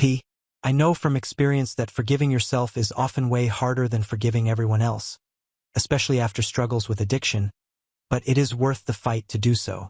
I'm glad you're mending that relationship. Now I need a tissue. OP, thank you. I guess it is because I feel I don't deserve to be forgiven, but if my son can do it, then so can I. I did beat my addiction for him, so I know I can do this. Comment 5. Forgiveness isn't about deserved. You don't earn forgiveness, you can't buy forgiveness, you can't work towards it. Forgiveness is given. Your son is giving you forgiveness. All you have to do is accept. Obviously, if you continue to be an a-hole, the other party is less likely to offer it, but in the end, much like stepmom's party, it is his choice to make to forgive you or not. And he has. Comment 6. I'm ugly crying at my work desk right now. Good on you for taking advice and talking it out with him. I'm so glad he showed you the mom he sees you as. Look at you from his eyes, mama. I'll give you a saying my father always told me. There is no such thing as a perfect parent. You did the best with the tools you have, and that sounds accurate in your situation as well. Remember, you did the best you could with the tools you had, and obviously you did a great job. Look at how deeply your son loves you and wants to be around you. If you were half as bad as a mom as you think you were, he wouldn't want to be around you as much as he is. We are our own worst critics. P, you're right. Since letting him take charge of things, I think that I can sit in his shoes, kind of like how me going to therapy with him lets him sit in mine. A boy will always love his mom. But this past little bit has been surprising me by showing me just how much. I would do anything for my perfect boy. Update 2. I wish that I got to live my son's life. I don't know if this is the right place to post, but I've read a few posts and I think it is. I love my son with all my heart. He's a perfect boy and a wonderful young man. He's 23 now and he's graduated and already got a great job as an accountant, and he went for that career because it's mine. In September, he's going to be married to his fiancée. This Mother's Day, they both honored me, and it was such a wonderful night at my home. But ever since then, I've had these thoughts in my mind that I can't get out. I'm 42 years old now, and I feel like my entire life has just been wasted, but that my son is living the best possible version of it. When I got pregnant with my son, I was in a foreign country, and I was swept up in some stupid religious craze with a bunch of other teenagers, and I was pretty much blocked from getting an abortion. While I could at that time, I did not want kids and thought I'd never want them. My life became hell after I had him. I was depressed. I drank. I smoked. I did drugs a few times, and I would spend hours and hours in the gym because I was stupid and thought that I could get my body back, and even in the bar because I wanted to be flirted with like before. I had to give up custody to his father and go get inpatient treatment for my drinking, and I've been 10 years sober now. Even though I did all of that horrible, stupid stuff, my son still loves me so much that it doesn't make sense. When I ask him why, he brings up all these good things that I can only dimly even remember, and it makes me feel so guilty because if I could go back in time and get an abortion and never have him, I would do it in a heartbeat. He's the best thing that ever happened to me, and I would do that. And since Mother's Day, I've been thinking, I never got to have the whole college experience like he did because I had him. I never got to fall in love with somebody who could sweep me off my feet and I could live out a fairy tale romance with because I had him. I never got to have the stable and steady career where I eventually run my own business because of my mental health issues. I never got to decide if I actually did want to have kids or if it was just some teenage fear because I already had one. But he has gotten to do all of that. He's had a great time in university and graduated with distinction. He's been such a good young man because he did sweep his fiancée off her feet, and they've told me to expect to be a grandmother soon. I have no friends. I spend my time either at work or at home or at the gym, and he's my only real family left and the only one who loves me, so I shouldn't feel like this. It feels so good to hug him, and he makes me feel so happy and proud. But the moment he's gone back to his father's, I feel sick, and I honestly regret having him because I wish I could have gotten to live his life because I feel like it should have been my life. I've told my psychiatrist this during the last session that we had, and we had a good talk, but I can't remember it now, and I don't know why it gets so hard to remember things nowadays. Does any of this make sense? Am I wrong for feeling like this? Comments. Comment 1. I'm sorry you feel the way that you do. I want to point out that you seem to be really dead set on living on the what-ifs when there is absolutely no guarantee you would have had all, if any, of the things that you think you missed out on. The fact that you got caught up in a cult of sorts in the first place kind of tells me you wouldn't have achieved all those dream experiences to begin with. I think you are maybe using this as a crutch and an excuse for not having achieved any of your dreams. Many women still get swept off their feet and find love with children. Many still go to school and earn the degree they want and establish a business with children. It also sounds from your post like you gave up custody for a substantial amount of time in which you maybe could have achieved all of these things. Your mental health issues could have hit you at any point for any reason. I think you will find a lot more happiness in your life if you be real with yourself and actually live your life. You're only 42, that's still plenty young to accomplish those things, trust me. I'm all for the pity party. I have plenty of those myself, but nothing is more helpful than taking accountability and making the necessary changes to find your happiness. I really hope you do find happiness, especially given that your son is such a wonderful young man that loves you so much and seems like he will be a great support to you in whatever you do. I wasn't in a cult. My family was religious, and it was a bunch of us teenagers, and it was easy for us to be manipulated by traditionalists. I don't know what we were thinking getting all swept up in all their promises about our futures. I still got to go to school and get my degree and a job and date and everything, but none of it was like how I dreamed it would have been because I had my son. And the time after I gave up custody of my son, I spent the first part in inpatient rehab for my alcoholism, and the rest of it is so hard to remember. I can remember a lot of specific things, but nothing general. I know that's weird, but I don't know why. I couldn't do anything I dreamed about then. I just don't really remember that time that well. And I know you say 42 is young, but it's not. I am old now. I can't go in the gym like I used to anymore. Guys barely flirt with me anymore. I never get asked out, and my career's progression has stalled. People 10 years younger than me are higher up than me now. I mean, hell, if my son is going to have a baby after he gets married, then I'll be a grandmother soon. What's more old than that? OP on having a grandchild here. I can't take full credit for how my son turned out. I really didn't play much part in raising him after I gave up custody. I wasn't fit to do it anymore. Maybe if I could really take credit for that, then maybe I wouldn't be thinking these things. I'm so lucky he loves me and is so perfect. I will do my best to be the best grandma possible, as long as I'm not called grandma and not Zaid. I'll have nothing to complain about. I'll spoil my grandchild like my grandma used to spoil me. OP on all the people trying to cheer her up here. Thank you. I appreciate everyone here trying to cheer me up, but it's like they're not getting it. I love my son, and I love that he's living such a good life. I would give anything to make sure it always is this good for him, but I hate that it wasn't like that for me. Comment 2. Man, this one gives me so many mixed feelings. I'm glad her son still loves her and is able to see past her behavior when she was sick, but I also feel so sad that she missed out on her life to have a child she didn't want, and she's clearly still suffering from that loss. Comment 3. Yeah, it's unfortunate.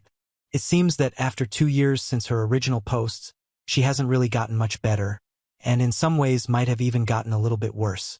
Comment 4. Oh, or hopefully she is in the early stages of having a clear mind and looking around before starting to rebuild. I wasn't so deep down, but I've definitely been out of it and then woken up overwhelmed and devastated over lost time. Like even her mentioning working out is a perfect analogy. If you've never been in shape, it can feel impossible. Once you've successfully gotten there, even if you fall behind again, you know how getting there feels. I don't think she has ever known what it feels like to have her life in shape. Comment 5. It's this quote from her that resonates with me. Maybe in another world where I didn't end up so damaged, I like to think I would have turned out just like him. Because her son is clearly a wonderful person, a beautiful soul, and all that she wants to be. It's like being proud of him has made her understand how unproud she is of herself, and hopefully that clarity can push her in the right way. Comment 6. Hey OP, if you ever see this, a bunch of strangers think you're great, and your son is more like you, genuinely you, than you think. You deserve having adventures like he does. Comment 7. God, that was a rough read. This woman clearly hates herself and her life, and the only bright light is her son, but who also represents one of the worst things that happened to her and partly caused the trauma that affects her. I hope she can work through this and learn to love herself at least a little bit. Comment 8. What I'm trying to figure is what foreign country was she taken to and was kept confined in when she got pregnant. She's clearly Jewish, but she doesn't really give any indication as to where this happened. Comment 9. That's my guess too. Most Orthodox sects discourage or disallow abortion. It would have been very hard for her as a single mother as well. Not that single motherhood is easy regardless. Comment 10. Orthodox Jew here. There is a lot of debate within religious Jewish circles about abortion. I personally am pro-choice. However, I attended the large mainline Orthodox synagogue in my city, and the head rabbi gave a sermon from the pulpit on the Saturday, our Sabbath, after the U.S. Supreme Court decision on Roe v. Wade, discussing different rabbi opinions on abortion, with the final opinion being that it is permissible according to Jewish law. Again, this is mainstream Orthodox Judaism. I wear a black hat and am bearded and have 8 kids. Followed up with the statement about ethnically Jewish and doing Easter, I am led to the conclusion that while according to Jewish law, this woman and her son are recognized as part of being legally of the Jewish people, she isn't a practitioner of the Jewish religion. My guess, as others have stated, is that she was part of some French Christian group. Now on to the next story. Story 5. Surprised my parents with a trip. They took my sister instead, then called me to bail her out when she got arrested. After I refused, they put me as her legal contact without my knowledge. I, 25F, wanted to do something special with my first big paycheck, not just for myself, but for my parents, Lily, 55F, and William, 58M. I thought it would be a great way to show how much I appreciated everything they had done for me. Parent things like raising me and helping me out when they could. We did not have the best relationship, and things had always been a little rocky in terms of how they treated my sister, Jenny, 30F, compared to me. But I thought this would be a good chance for us to spend some quality time together. So I surprised them with flight tickets to Maui. I thought it was worth it, even though it was not cheap. I was excited about the idea of the 3 of us relaxing in Hawaii, bonding, and possibly finally getting on the same page about a lot of things. Growing up, we never took vacations because my dad was always working, so it seemed like the perfect gift for them. However, when I handed them the tickets, they did not react as I expected. Instead of feeling excited about going on vacation together, they brushed me off. They said the trip was nice and all, but they felt my sister needed it more than I did. My sister, who has always been the golden child, could probably use the break, they claimed. She was going through a lot and deserved some time away to relax. It did not matter that I was trying to make this something memorable for us and that I was the one who had put in a lot of effort to get here. No, they thought my sister deserved the vacation more than I did, and that was it. It hurt, but it was not entirely unexpected. My parents have always prioritized her. As a child, I was told that she did everything perfectly, and for my parents, I was just the extra child, the reliable one. They thought I did not need any extra attention because I had everything under control. Whatever I did, her problems would always overshadow my accomplishments. I got used to it, but it still hurt when they said they would rather take her on the trip I paid for. So I decided to let them go. I did not make a fuss because what was the point? I had spent my entire life trying to gain their approval, to be seen. I was not going to beg for it anymore. They packed and left with my sister to go to Maui while I stayed at home and got back to my work, taking care of my duties as usual while they looked after her. At first, I tried not to dwell on it too much. It is not like I expected things to change just because I bought the tickets. But seeing pictures of them having a good time in Maui on social media still felt awful. My sister, who never seems to have it together, was once again rewarded while I was back here working. They posted about how much fun they were having lounging by the pool and exploring the island, as if it were the ideal family vacation. I suppose it was just without me. But a few days into their trip, I received a call in the middle of the night. My mom called, sounding panicked. My sister had gotten herself in trouble yet again. She had been out partying, of course, and things had gotten out of control. From what I could tell, she got involved with the wrong crowd, drank too much, and ended up in jail. This was not the first time that it happened. She had a way of getting herself into these situations, but my parents were always able to brush it aside and fix it before it became a major issue. This time, however, they needed my help. They wanted me to pay her bail. I wish I could say that I was surprised, but I was not. This was yet another instance of the same old pattern. My sister makes a mistake, and my parents rush to help her. They were calling me now, not to see how I was doing or to say they were sorry for not including me on the trip, but simply because they needed money once more. They needed me to clean up the mess she had made. It was frustrating. I was the one who had worked hard, saved money, and tried to do something nice for our family, and now they were calling me to sort out my sister's mistake. They had taken her on the trip I paid for because she deserved it more, and now she had ruined their dream vacation by getting arrested, and somehow it was my responsibility to make things right. I was just frustrated and confused. Part of me wanted to help, to return to my old role as the responsible one who could be relied on when things went wrong. But another part of me had already been exhausted and done. I was tired and frustrated of being the backup plan, the one they called when my sister's life inevitably went wrong. I was tired of always having to fix things and wasting my energy on her while she got away with everything and never even looked back once. So I made my decision.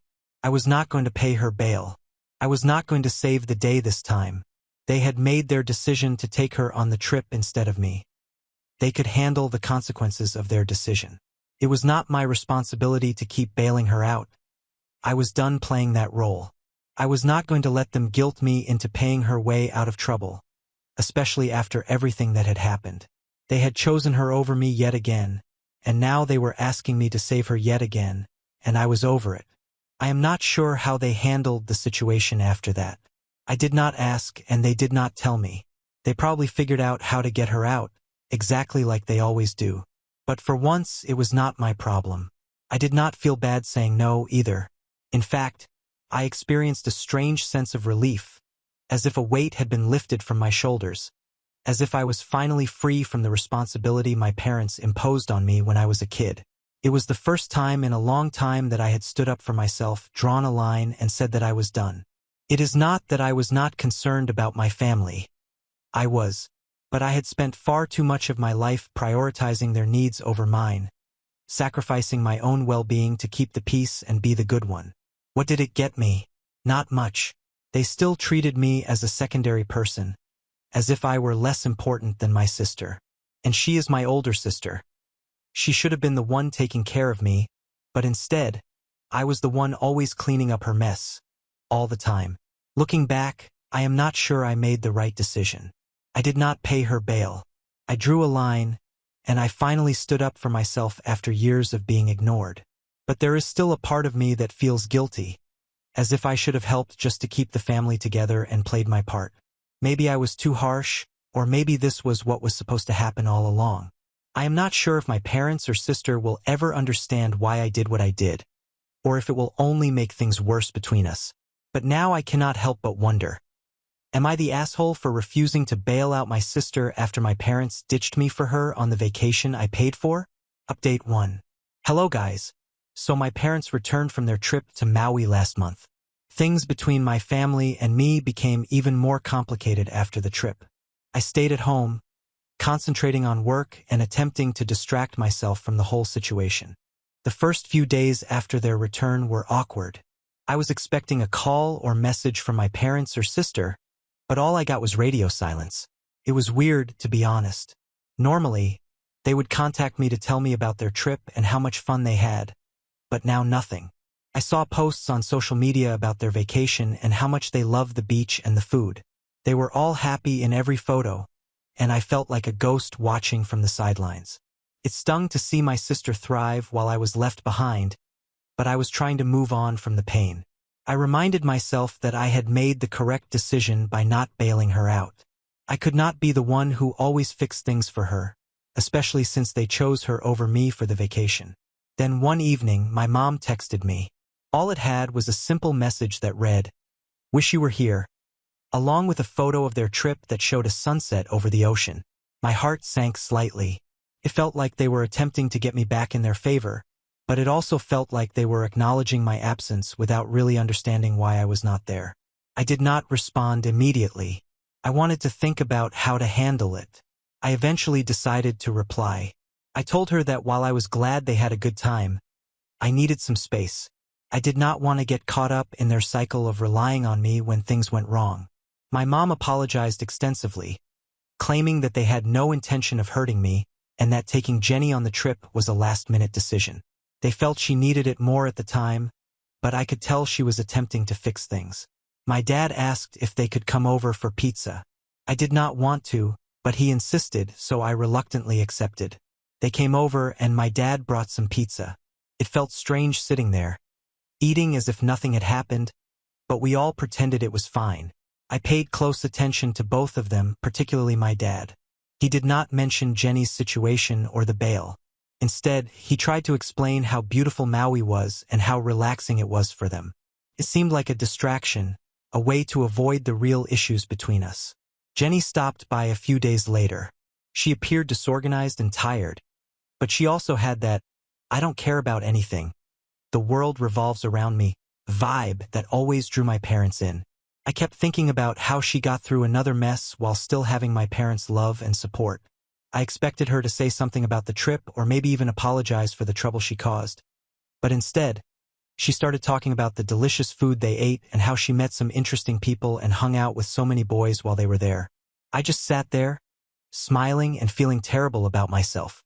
Things became even more uncomfortable when my parents began hinting that they would need help from me again.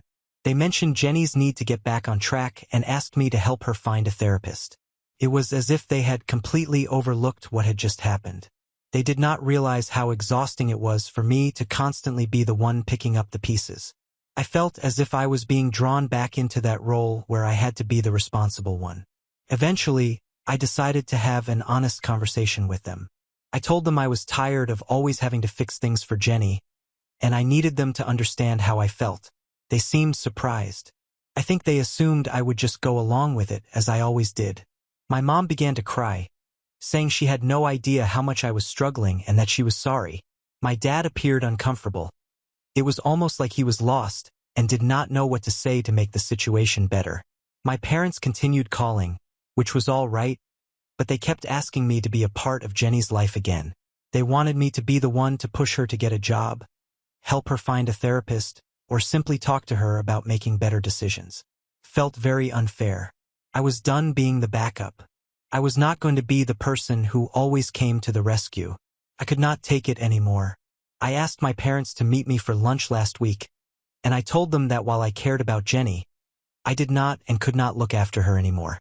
I had my own life to manage, and I needed to prioritize my own self for once. If they were not okay with that, I would prefer not to be in touch with them. They acted shocked, angry, and disappointed. They tried to argue, but I held my ground. I could understand that they were not ready to accept what I said, but I told them that there was no way I would change my mind. The rest of the lunch was quiet. No one really spoke to each other. It has been a whole week since that lunch, and they have not reached out to me yet. I guess that means they chose to cut off ties with me, and I think that is all right.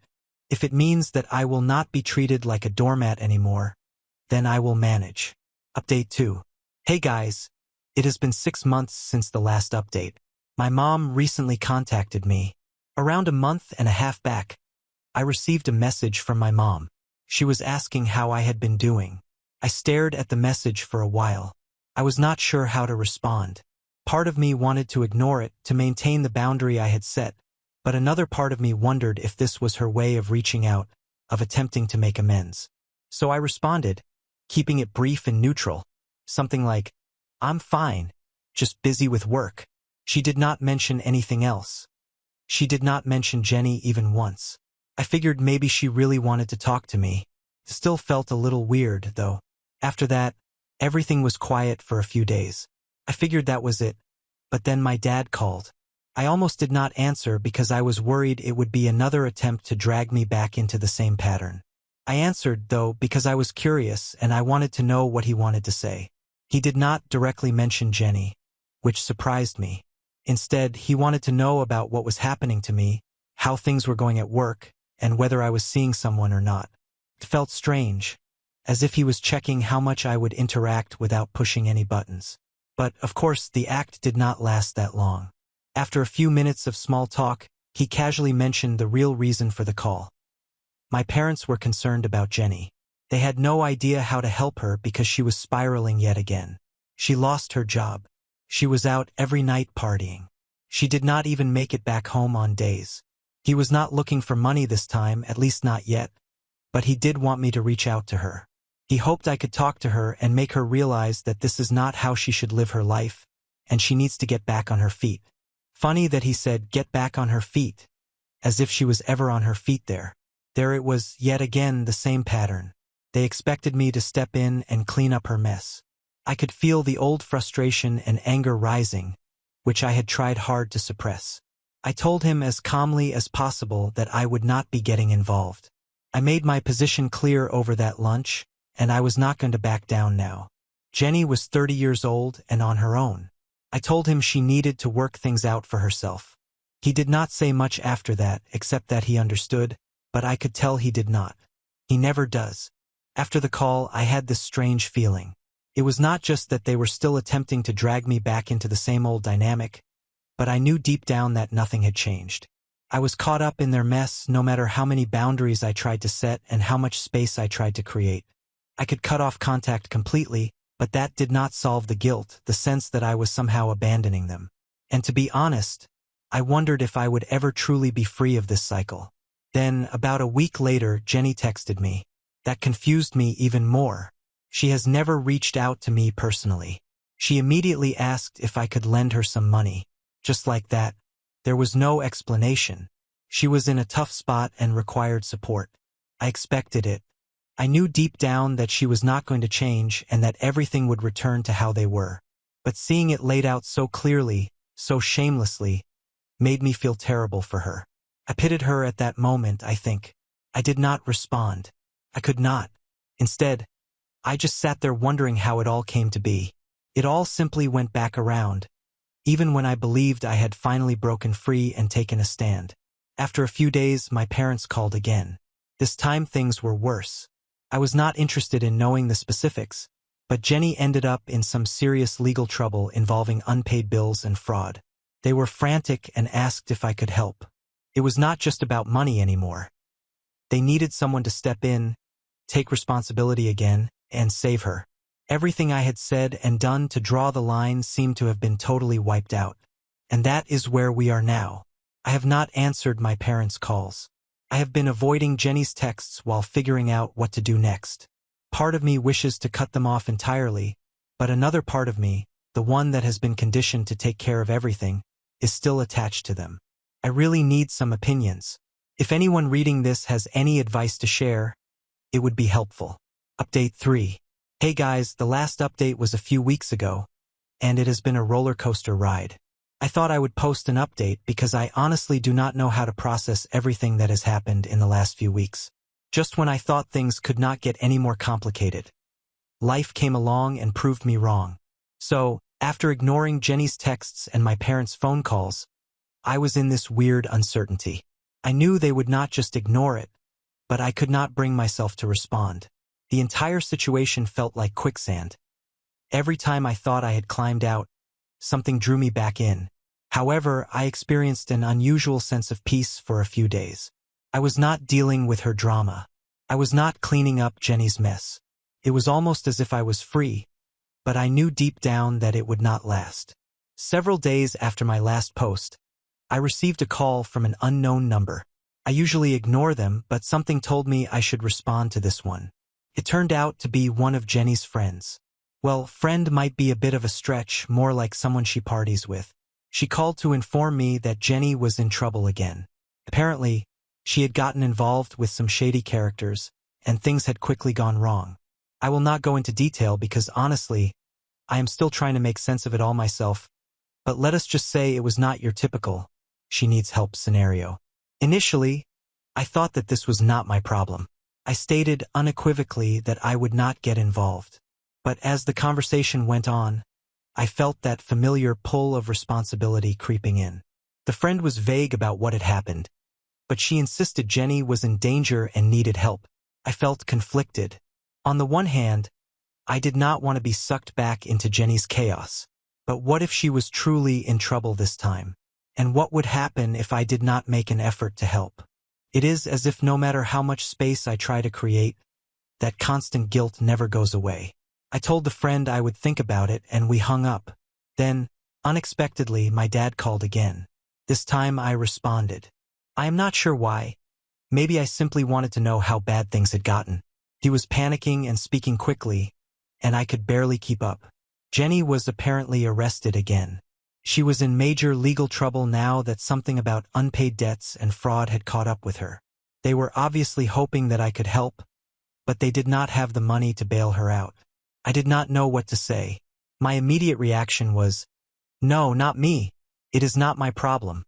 But that guilt, that feeling of being the one who should step in and fix everything, started to nag at me again. My dad sounded desperate, and for a moment I almost gave in. I almost said I would help, but I did not. I told him I could not do it, that I had already made my position clear and was not going back on it. He did not argue very much, which surprised me. He simply sighed and said that they did not know what to do anymore. I felt numb after that phone call. It felt like I was carrying a massive weight on my shoulders that would not go away no matter what I did. I tried to concentrate on work in my own life, but everything seemed off.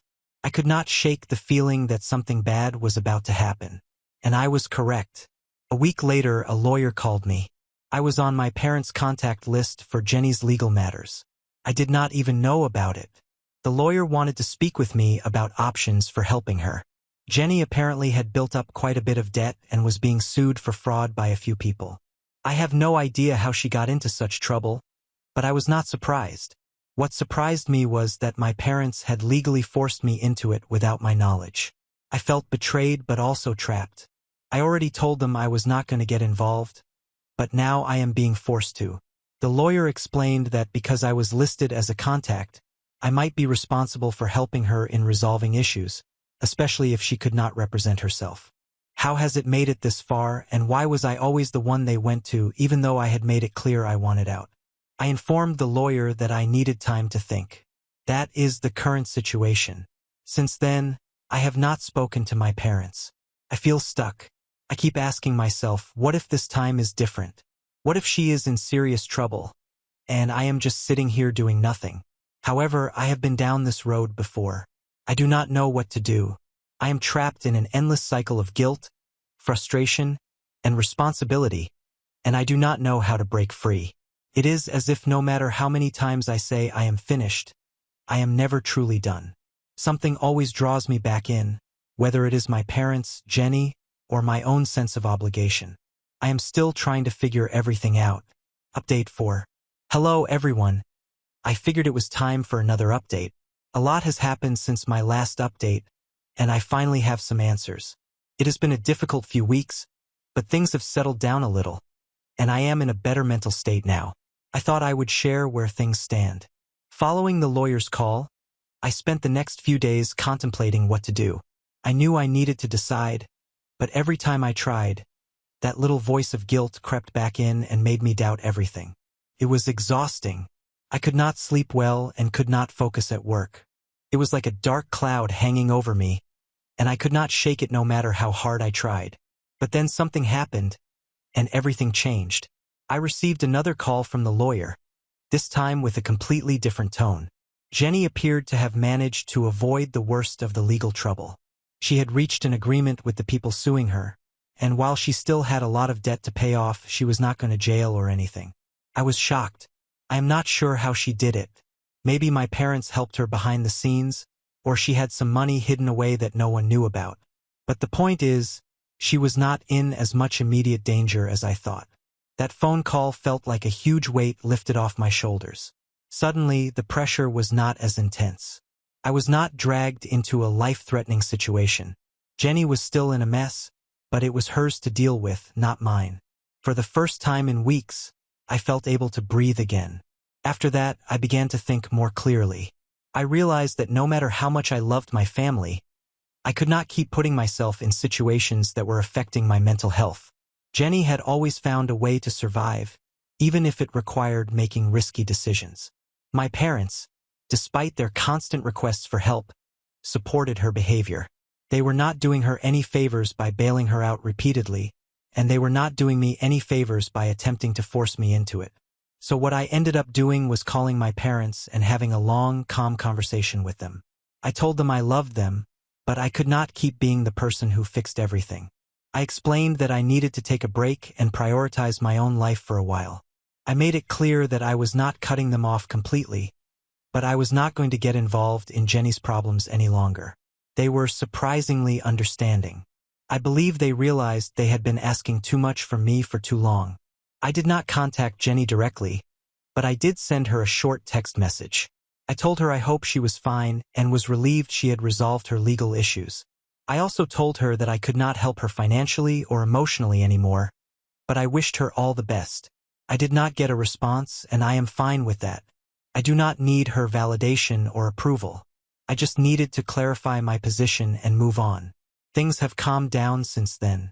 My parents have not called me as frequently, and when they do, it is not about Jenny. We talk about everyday topics like how their week went or how work is going for me. It is really refreshing.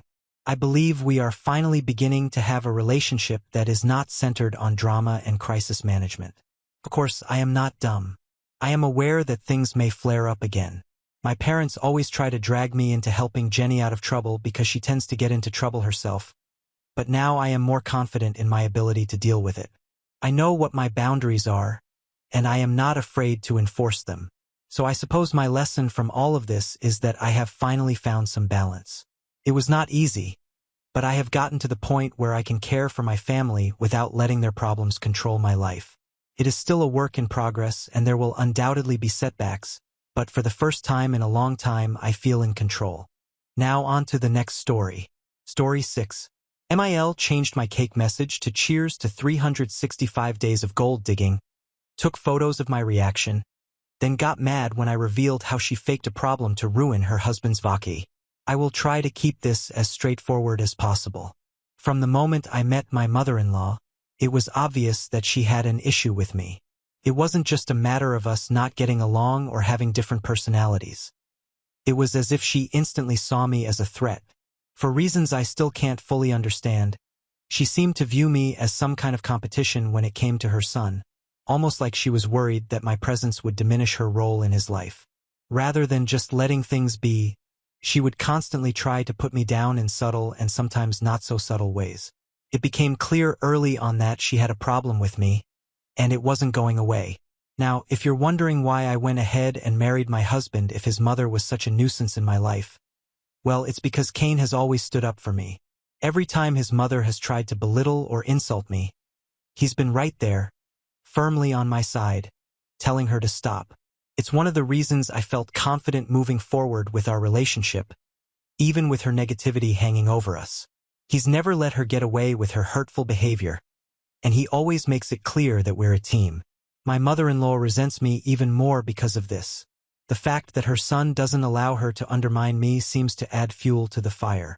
For a bit of background, Cain and I got married last year, and just this past week, we celebrated our first wedding anniversary. Cain is the kind of husband who loves to go all out when it comes to special occasions, and he planned a really grand anniversary party for me. It was completely unplanned on my part.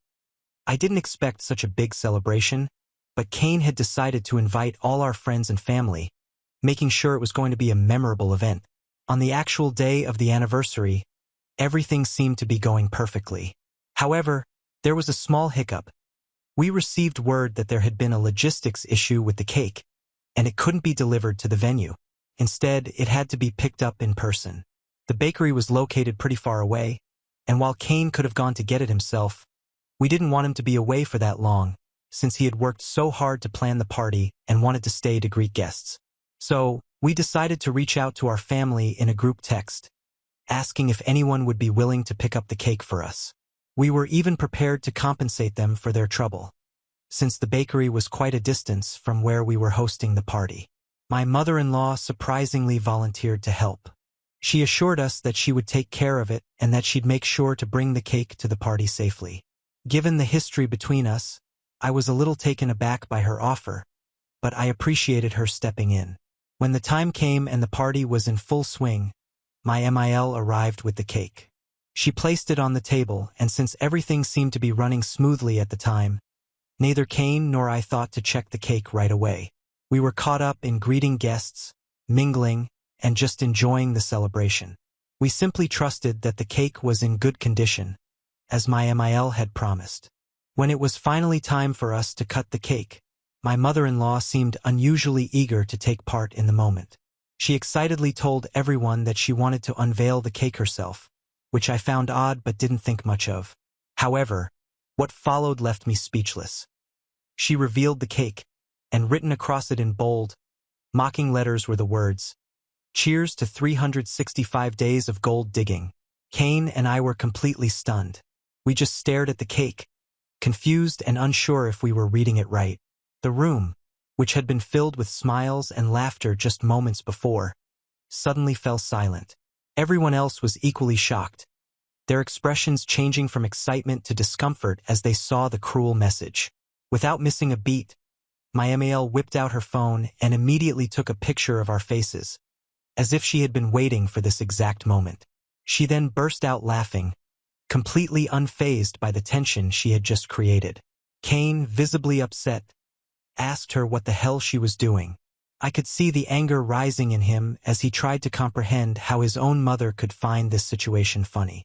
At first, my MAL seemed to brush it off casually, saying she just wanted to see our reaction when we read the cake. But Kane pressed her, asking whether she had deliberately had this written on the cake, and if so, what it even meant. That's when she shrugged and said, "Oh, come on, Kane. It's just a cake. You and your wife are way too tightly wound. Chill out. I just wanted to have a little fun. I thought it would be funny to put that message on the cake." I was completely humiliated at this point. I couldn't believe she would do something so mean-spirited, especially at an event meant to celebrate our marriage. I straight up asked her, who exactly was this supposed to be funny for? Because no one here seems to be laughing. My MAL, still trying to downplay the situation, rolled her eyes and insisted that I was overreacting, making it seem like I was the problem. She said I was turning a light-hearted situation into something bigger than it needed to be. According to her, the message on the cake was just a joke, a harmless jab aimed at me. But standing there with everyone staring, I could tell that no one else saw it as a joke. It was a cruel attempt at humiliation disguised as fun.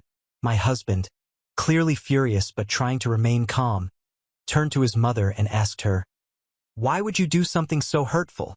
Without any hesitation, my MAL went on to say something that absolutely floored me. She said, "Well, I can't be the only one who's thought of her as a gold digger, can I? After all, she comes from a low-income family and is married into a wealthy one. I intended this as a prank, so don't get too upset about it." Now, I was completely horrified. I gasped audibly, and I could feel my face burning with embarrassment. I had never felt so humiliated, so exposed. It was like she had torn down every bit of dignity I had in front of our friends and family. I couldn't believe that she actually said that out loud. For a moment, I was completely speechless, unsure if I should cry or walk out. But before I could even process her words, Kane stepped in. Without missing a beat, he told his mother that she had crossed the line and needed to apologize immediately. His voice was firm, and it was clear he wasn't going to tolerate any further disrespect. He informed her that she had spoken too much and that if she didn't apologize to me, then he would have no choice but to ask her to leave our house. I could see Emil's face harden as Kane stood his ground. She scoffed at him, acting as if his reaction was completely unreasonable. She looked around the room, clearly trying to gauge the reactions of the guests, before gesturing dramatically and saying, "Oh, come on, Kane. You can't seriously be throwing me out over something so silly." Her dismissiveness only made things worse. Everyone in the room could feel the tension escalating, and it was becoming clearer by the second that this was no silly matter. It was a direct attack on me, disguised as a joke, and my husband wasn't going to let her get away with it. But she was acting like she was untouchable, thinking that Kane wouldn't dare ask her to leave in front of all our friends and family. But I could see in Kane's eyes that he was serious. He wasn't about to let her continue humiliating me, no matter how she tried to play it off. Also, I had absolutely had enough at that point. I stood by my husband and told my MIL that she needed to apologize right then and there, or she would have to leave our party. Instead of showing any remorse, MIL just rolled her eyes and said, "Okay, now this is getting overly dramatic. Let's just let this whole thing go. We don't even have to cut the cake if you're so upset about this." Her dismissiveness only made me angrier. I scoffed and reminded her that this was our wedding anniversary cake, a cake that Kane had thoughtfully arranged to celebrate a special milestone in our marriage. This was supposed to be our moment, and she had hijacked it with a message that was completely inappropriate and hurtful. And to make matters worse, she was now acting like it was no big deal, refusing to take responsibility for it. I pointed all of this out to her, making it clear that she had crossed a major line. At that point, my mom and sister, who had both been watching everything unfold, stepped in to support me. They told ML politely but firmly that what she had done was far from funny. It was deeply disrespectful and hurtful to me, and by extension, to Kane. MIL, who had clearly started to feel cornered, began to act even more defensively. She dramatically turned to the rest of the party guests and asked if they really thought she had done something so terrible. Some of the guests thankfully voiced their support for us. They agreed that what she had done was inappropriate, and I think hearing their reactions made her even more irritated. You could see her frustration building as she realized she wasn't going to get the validation she was hoping for. Finally, she rolled her eyes again and turned to me with an exaggerated sigh. She said, "Fine, you want an apology? I'll give you one." But her apology was far from genuine. It was half-hearted at best. And after muttering a weak apology for writing the message on the cake, she immediately followed it up with more insults. She added that I needed to stop getting my panties in a bunch over a cake and that if I had let this slide, we could have laughed about this prank in the future, but that my oversensitivity ruined everything. It wasn't an apology at all. It was just another way for her to dismiss my feelings and make me feel small in front of everyone. She wasn't truly sorry. She was just trying to save face and continue making me feel like I was the problem. It was infuriating. At that point, I was beyond frustrated and hurt, so I told her exactly what I'd been holding in for too long. I reminded her, in front of everyone, that she needed to grow up and stop playing stupid pranks on people when she knew very well that this was one of the biggest reasons why her marriage had fallen apart, that they were why Phil had finally left her just 2 months ago. For context, MIL has a long history of pulling distasteful, thoughtless pranks on her family. Earlier this year, Phil had gone on his annual vacation with 2 of his male best friends from high school, something they had done for years. It was a simple trip, nothing extravagant, just a chance for the 3 of them to relax, catch up, and enjoy each other's company. These trips were special to Phil because he only saw his friends once a year, and it was a time he cherished. I had heard from Kane that over the years, ML had a habit of pulling pranks to get Phil to come home quickly, even when there was no real reason for him to rush back. She had been warned by him multiple times to stop, and there was even one instance where Phil threatened to leave if she continued pulling these pranks. For a while, she had backed off, but then this year she crossed the line again. Right before Phil's vacation, MIL had come down with a flu. Phil was genuinely concerned about her and offered to cancel his trip. But since the tickets were non-refundable and me and Kane had promised to take care of her while he was away, she insisted he'd go on vacation with his friends. Phil even told her he'd have his phone on him at all times and that she could call him if there was an emergency. He wanted to enjoy the trip but also ensure that MIL was okay. So he put every safeguard in place to make sure she was comfortable while he was away. Despite this, MIL pulled her most outrageous prank yet. Not even 2 days into Phil's vacation, MIL called him in the middle of the night, completely hysterical, hyperventilating, and telling him that she was experiencing all the symptoms of a heart attack. Phil, understandably terrified, urged her to call 911 immediately. But instead of doing that, Mal began going on about how much she loved him and how if she were to die that night, he shouldn't grieve for too long and should move on with his life. Phil was in complete panic at this point, thinking he was about to lose his wife, and he immediately called us, urging Kane and me to go check on her as soon as possible. He was so worried that he said he was booking the first flight back home, cutting his trip short without a second thought. Kane and I were alarmed by Phil's panic, so we called Mal right away to let her know we'd be calling 911 to get her the medical attention she needed. But instead of agreeing to get help, Mal continued to act as if she was seriously ill, insisting that we come to her first before calling emergency services. It felt suspicious, but given the situation, we couldn't take any risks, so we rushed to her place, fearing the worst. When we arrived, we were absolutely appalled by what we found there. She was perfectly fine, lounging on the couch, eating chips, and watching TV as if nothing had happened. Kane and I were stunned, standing there in disbelief. When she saw the looks on our faces, she started laughing as though it was all one big joke. She casually told us that it had all been a prank. She said she wanted to test whether Phil still loved her enough to drop everything and rush home for her. Kane and I were furious. We couldn't believe she had faked a medical emergency, especially something as serious as a heart attack, just to get attention. We immediately called Phil to stop him from cutting his vacation short, but by then it was too late. Phil, who had been terrified of losing Mal, had already boarded his flight and was on his way home. It was only when he landed and listened to the voicemails we left explaining that Mal was fine and that the whole thing had been a sick prank that he realized the truth. He was crushed, exhausted, and angry, realizing that he'd rushed back for nothing, manipulated by Mal's need for validation. That prank had deeply hurt Phil, and it was the final nail in the coffin of their marriage. He couldn't handle her constant games anymore, especially when they involved something as serious as his love and concern for her health. Long story short, Phil and Mal had an explosive fight after the disastrous prank, and it finally led Phil to ask for a divorce the very next day. Phil packed up and moved out, refusing to engage with Mal unless it was strictly related to their divorce proceedings. Mal, of course, couldn't accept any responsibility for the breakup. Instead, she began playing the victim, telling everyone that Phil had left her out of nowhere and that maybe he was going through some kind of midlife crisis. Kane and I knew the truth, but we decided to stay out of her narrative.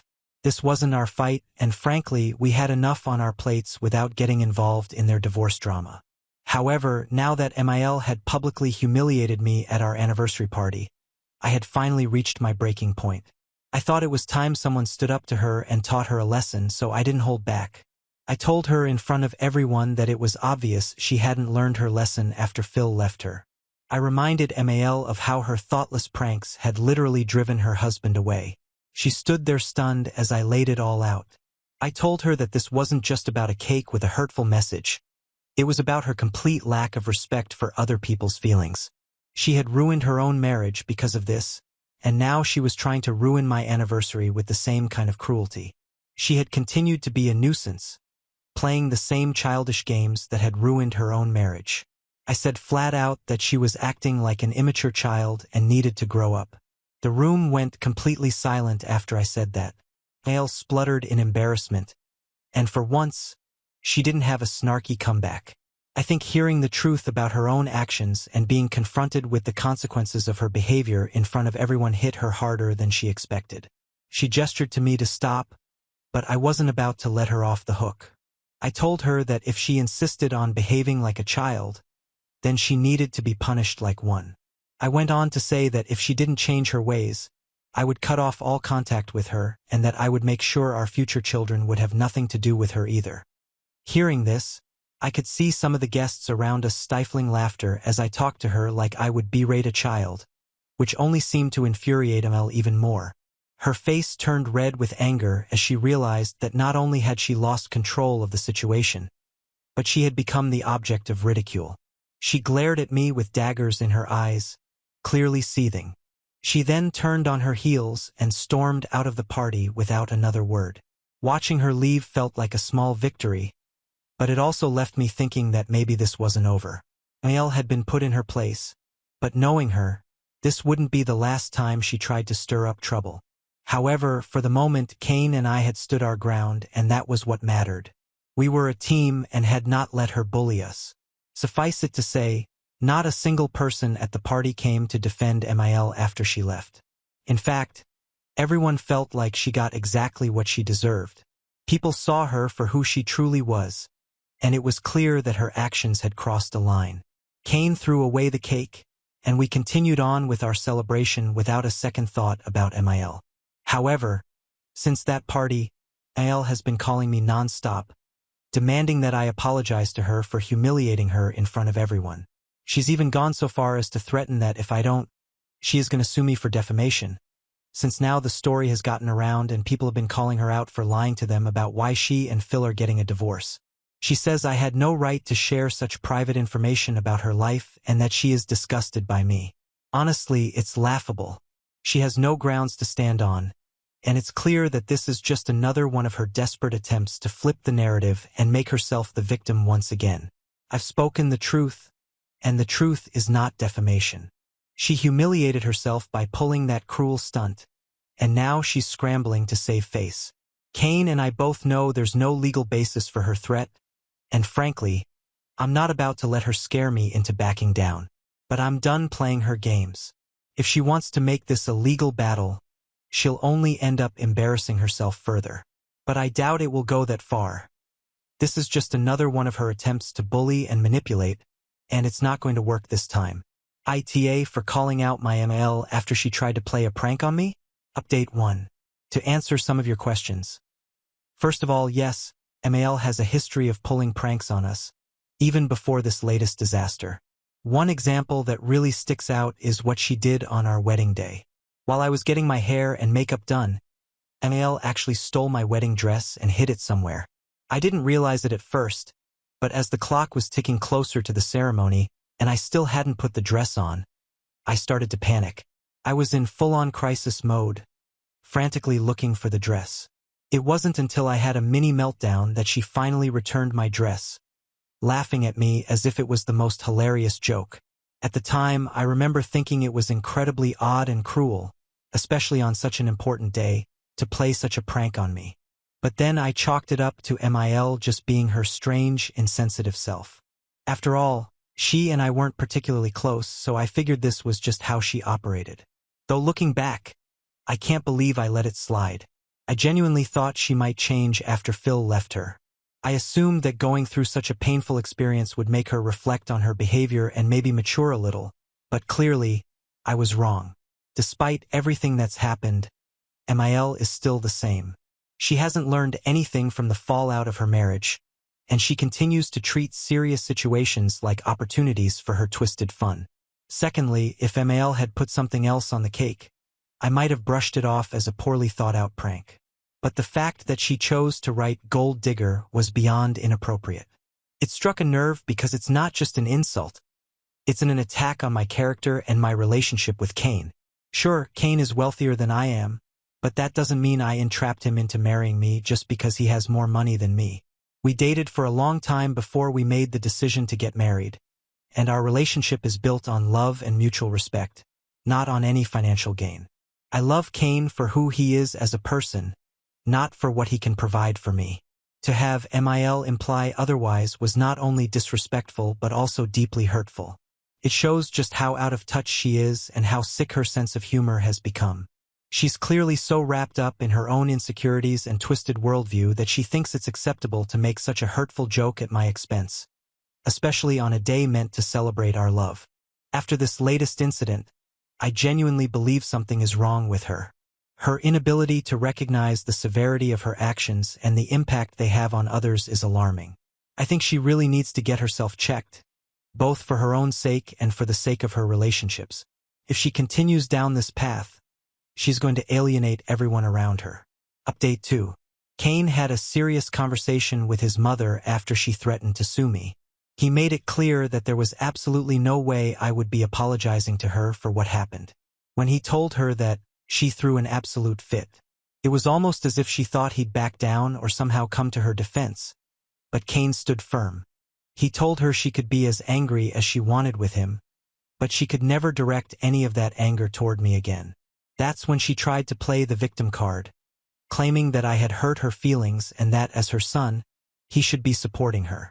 But Cain didn't waver. He reminded her that he was my husband and that I came first, no matter what.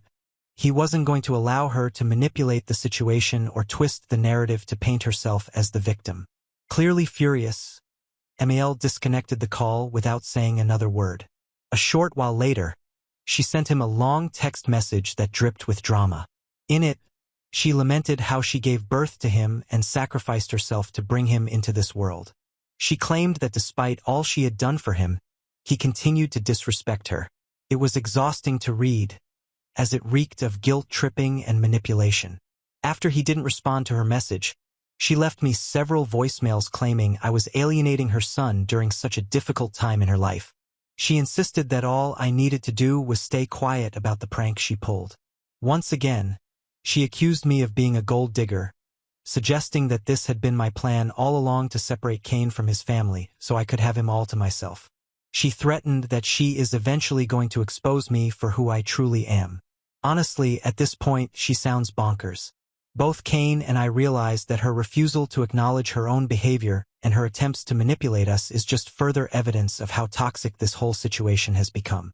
Let's just say I am really glad that my husband is committed to setting boundaries, and I couldn't be more grateful for his support. Together, we're determined not to let her toxic antics tear us apart. Update 3. It's been 3 months since our last update. Cain and I have officially had no contact with his mother. After her relentless harassment for weeks, we felt we had no choice but to block her. It's unfortunate that it has come to this, but she clearly isn't capable of understanding the damage she's caused. She never got the apology she wanted from me, and honestly, she never will. As for Phil, he did eventually find out about the cruel prank Amiel had pulled on me during our anniversary. He had reached out to me after the incident to express his regret and told me how sorry he was that I had to deal with her antics.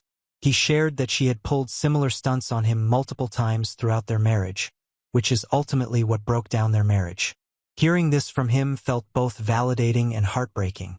It was a reminder that this was not just some isolated incident but part of a much larger pattern of behavior that had caused a lot of pain to everyone around Amiel. Additionally, her continuous disregard for her actions is one of the main reasons why Phil couldn't attend our anniversary party, as he actively avoids attending events where my Amiel will be present. Currently, Phil and Amiel are going through a bitter divorce, and from what I gather, she's doing everything she can to make things harder for him. It's sad to see their relationship deteriorate like this, but it's also clear that Phil deserves to be free from her manipulation and toxicity. I genuinely hope he finds peace soon. He's been through so much, and no one should have to endure the kind of emotional games she plays. In the meantime, Cain and I are focusing on our life together, setting strong boundaries, and supporting each other. It's a shame that our family dynamics have become so complicated because of what Mil did, but we're committed to prioritizing our well-being and happiness. Now on to the next story. Story 7. Sister banned my son in a wheelchair from her wedding because he would ruin the photos. When her husband found out months later, she claims that I ruined her marriage. Hey everyone, so I'm 35 female and my sister, Carol, name changed, is 29 female, and she got married about 4 months ago. I was unfortunately not invited to the wedding, and neither was the rest of my family. It was very disappointing for me because all my life Carol and I have always been close, but for some reason, around the time of her wedding, she started turning into a total bridezilla. If I'm being honest, she started acting very differently as soon as she had a ring on her finger. Within a couple of months, around the time the invitations were being sent out, she contacted me to let me know that I wouldn't be receiving one because of my son's wheelchair condition. It was incredibly insensitive and disrespectful of her, so I didn't even make a big deal out of it or tell anybody. I just decided to cut her out of my life completely after that incident. I have 2 kids, my 12-year-old son and my 8-year-old daughter, and both of them had been pretty close with their aunt, so this had been a huge shock to me. My son had been in an accident about 2 years ago, and unfortunately, he has been in a wheelchair ever since because of the severity of his injuries. He has been undergoing physiotherapy, and we are hopeful that one day he'll be able to walk unassisted once again. But until then, he has the wheelchair. I think people should be respectful of that. When Carol called me up a couple of months ago and told me that she had made up her mind that she was not going to be inviting me and the rest of my family to the wedding because of my son, I realized that she and I have turned into very different people, and there was no going back after this. I had obviously been very surprised, because even the explanation that she had offered for something like this was just so lame and stupid. She had told me that she was concerned about how her wedding photos would turn out if my son was invited, because she believed that him being in the wheelchair would ruin the pictures. I mean, there was a pretty easy solution to that. She could just ask the photographer to avoid including my son in the pictures if it's really what she wanted. But I did not bother to make that suggestion because even that in itself was pretty insensitive and a horrible way to think. So, after that phone call with her, I told her that I was completely fine with not being invited to the wedding, and I left it at that. After that, I didn't really mention that to anyone apart from my husband because I knew that if I spoke about this to other people there would be a lot of drama, and that's something that I wanted to avoid given the sensitive nature of the topic. I didn't want my son to be dragged into any of this, so I let it go. In the months leading up to the wedding, even though I knew that I wasn't invited, I put up a happy front whenever I was around my parents and Carol. She did the same as well, so people were quite surprised when I did not turn up at her wedding, and a lot of folks reached out to me to ask why I hadn't been there. Even then, I did not tell anybody the truth, and I just told them that my father-in-law had fallen really ill, and our family needed to be there for him, so I couldn't attend. Nobody asked any further questions, including my parents and my brother-in-law, Kevin. Things only came to light recently when all of us reunited for my cousin's engagement party. Since we were all in one place, Kevin decided to corner my husband and me at one point and told us that he had been really disappointed that we hadn't turned up at the wedding, and neither had we shown up afterward. He said that he could understand that my father-in-law was unwell and that's why I couldn't attend, but he expressed his disappointment with the fact that even after the wedding, we hadn't bothered to interact with him. Since we had had a good relationship, he couldn't understand this behavior, and that was true. Kevin and I had always been on good terms in the past, since Carol had been with him for almost 4 years before they decided to get married. So, just like my husband, even he had pretty much become a part of the family, and we had been good friends. I tried to apologize to him and tell him that we would make it up to him somehow, because I did not want to talk about the real reason that I hadn't attended or been in touch with them, and I kept trying to dismiss it, but he wouldn't budge. He insisted that he knew for a fact that there was something wrong, and he wanted to know if he had been the one who had done something to offend us or whatever. Kevin is a generally sweet guy, so after a certain point my husband and I just decided that we were going to tell him the truth about the real reason we had decided not to attend because he deserved an explanation. Also, I really didn't want him to think that he had messed up somehow and that's why we hadn't attended because then he would end up blaming himself. So, I told him about the phone call that I had received from Carol a couple of months before their wedding, and how she had told me that she did not want me there with the rest of my family because of my son. I told him that I did not want to create any drama before the wedding, which is why I'd kept it all to myself for the past few months. Since I'm really sensitive about my son, it was difficult for me to even talk about this. He was shocked when I told him the reason, and he told me that he could totally understand why I hadn't brought it up with anyone and why I had chosen to stay away from Carol ever since this happened. Kevin even went on to apologize to me on his wife's behalf and told me that if he had any idea that she was going to say something like this, he would have put a stop to it before she could even consider making that phone call.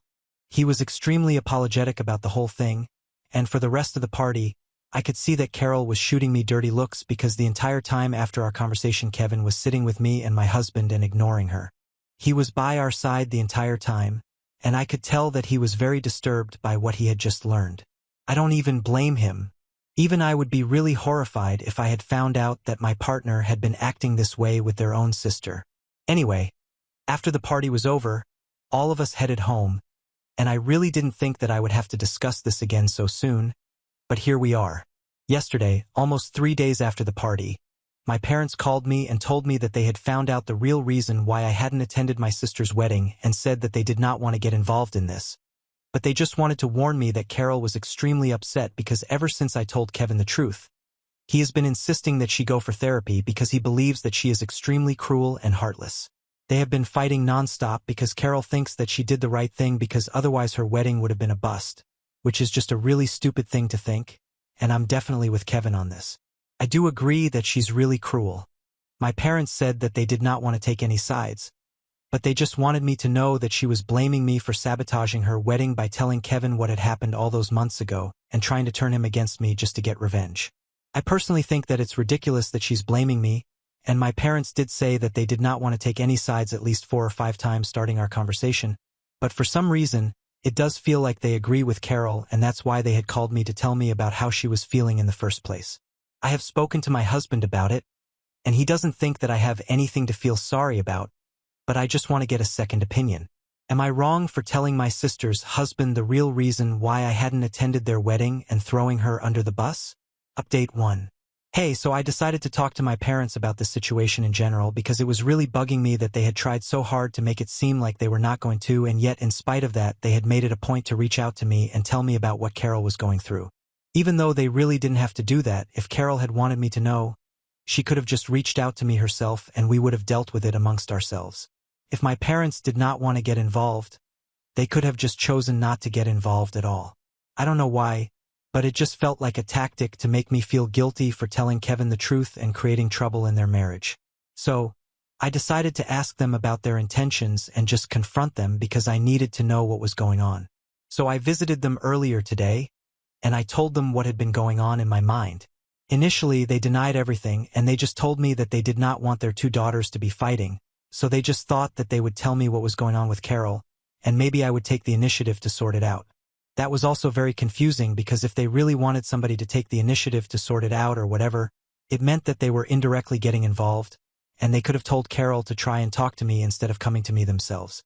So that really did not make sense to me, and the fact that they were trying to manipulate me was really annoying.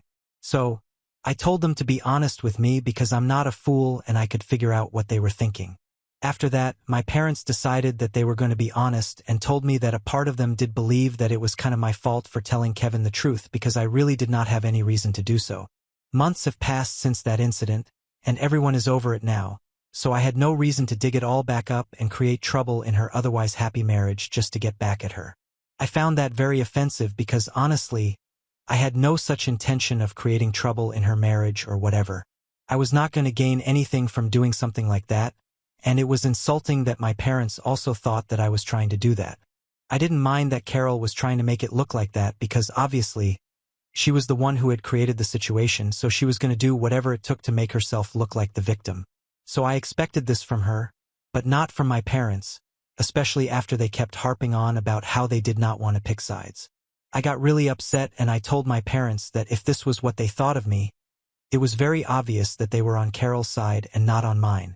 I also told them that it was really insensitive of them to think that I was the bad guy for telling Kevin the truth and completely overlooking the truth itself, which was just horrible. I also told them that I wouldn't have told Kevin the truth if he hadn't insisted on getting to know what had gone wrong that day. But now, since everything was out anyway, at least I knew where my parents' priorities were. They did not seem to care in the slightest about the fact that their younger daughter had said that she did not want their grandson at her wedding for something that was totally out of his control. My parents knew for a fact that I was really sensitive about my son and his injuries because that was a really traumatic time for the entire family, and for them not to care about something like this, it was just crazy, and I couldn't believe that they were being so nonchalant about it and trying to make me look like I was overreacting. They tried to argue with me and tell me that they did care about their grandson, but ultimately, it was Carol's wedding, and if she didn't want our family there because of the wheelchair situation, they couldn't help it. And they believed that she was perfectly within her rights to not invite certain people, and I do agree with that. She was within her rights to not invite us, but I'm also perfectly within my rights to take offense at that, and if I decided that I was going to distance myself from her and never speak to her again because of this, even that was completely fine. Most importantly, if I decided that I was going to tell her husband what she had done to prevent us from attending the wedding, even that should be totally fine with everyone because if she had made a decision, she should have the guts to stand by it. My parents started telling me that I was making a huge deal out of this and told me that I had no reason to talk to Kevin about what had happened and create drama out of nothing, even after I brought up all these valid points. After that, I did not see any reason to continue talking to them, and I just left because it was obvious that they were picking sides now and I just didn't want any part of it. I came back home about an hour ago and discussed this with my husband, and he told me that he was glad that I had decided to take a stand for myself, not just by confronting my parents today, but also by telling Kevin the truth earlier. So now, nobody else's opinion matters to me anymore. Update 2. I had blocked Carol everywhere recently because I really did not want her to be able to contact me. It's been about a week since the party and 3 days since I had my fight with my parents. Currently, everyone is blocked because I'm really not interested in speaking to any of them. Everyone except for Kevin, of course. He and I haven't spoken yet since the party, but I don't see any reason to block him either. Anyway, since I had blocked everyone, Carol decided to reach out to my son on Instagram and tell him to put her in touch with me because she needed to discuss certain things with me. I was not very happy about it when I found out from my son that she had reached out to him. He was also pretty confused himself because for the past couple of months we have hardly even spoken about or spoken to his aunt, and even though he doesn't know exactly what had gone wrong, he still has a slight clue that things are not well between us. He might be a kid, but he's really bright and picks up on all these things, and in the past few months he has asked me about what's going on with me and my sister several times, and I've always managed to dodge the topic. But this time he started to insist on finding out what was going on because Carol had mentioned that I had blocked her, and my son knew that it was an extreme step, so he told me that he really needed to know what was going on.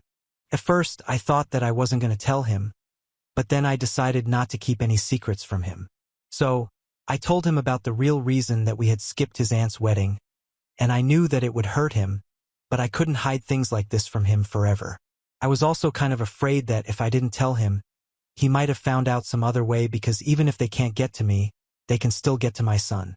He's turning 13 in a few months, so I thought that he was old enough to figure out whether he wanted to maintain a relationship with his aunt after this or not on his own. I wanted him to be able to make that choice, and so I thought it would be better to just let him know honestly. I had no idea what to expect after I told him what his aunt had said because I know that even if I'm the one who's very sensitive about the injury and stuff, he's obviously going to be 10 times more sensitive about it himself. Surprisingly, though, he took it quite sportingly.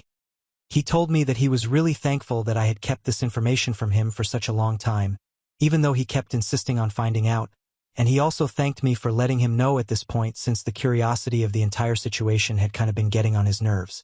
But now that he knows the real reason that we had skipped his aunt's wedding and hadn't been in touch with her for so long, he can totally understand why I had blocked her.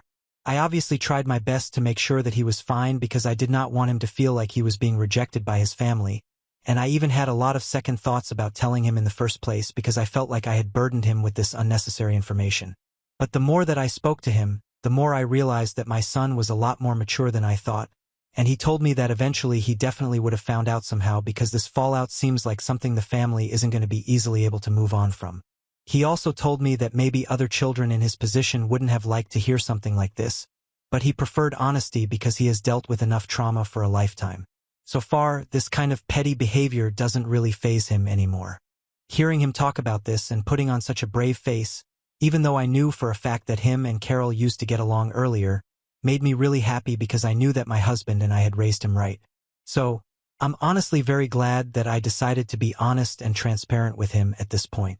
Ever since this has happened, I've tried to gauge if he's actually okay with everything or if he's just putting on a front for our sake, and it seems like he really doesn't care what his aunt thinks. I know that deep down he must be hurting a little at least, but we are all there for him. Obviously, I love him, his dad loves him, and most importantly, his sister is always there for him. He has friends who have never left his side and have always tried to include him in everything. His teachers are also exceptionally kind to him, and I know that with time all his wounds will heal, be it the physical ones or the emotional ones. I know that he will be just fine, and even if he isn't, we will all still be there for him, and that's something that I'm certain about. Update 3. Hey, so before I start talking about what has happened, I would just like to address some concerns that people had about my decision to tell my son the truth. My son and I have always had a very open and transparent relationship, and my parents, my husband, and I believe that honesty really is the way to go for his benefit.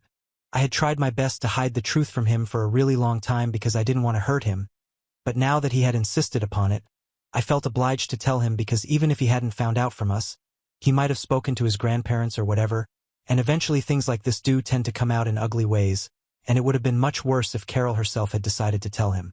It wouldn't have been unlikely because she had already reached out to him to tell him that I had blocked her, so who knows, she might have gone ahead and told him the reason for our fight as well because she clearly did not have any qualms about dragging him into something that he was not involved in, and I know that she doesn't have the sensitivity to deal with these things, so it was better for him to hear it from us rather than anyone else.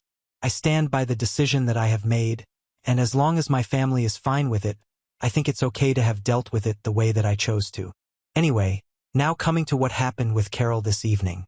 My family and I had all been at home, and Carol showed up all of a sudden. I knew that there was some drama about to go down, so I decided to send my kids to hang out with the neighbors, because in case Carol decided to say anything weird, I didn't want them to be able to hear it. As soon as the kids had left, she started telling me that she was very upset about my decision to talk to Kevin about what had happened, and said that I had no reason to do that.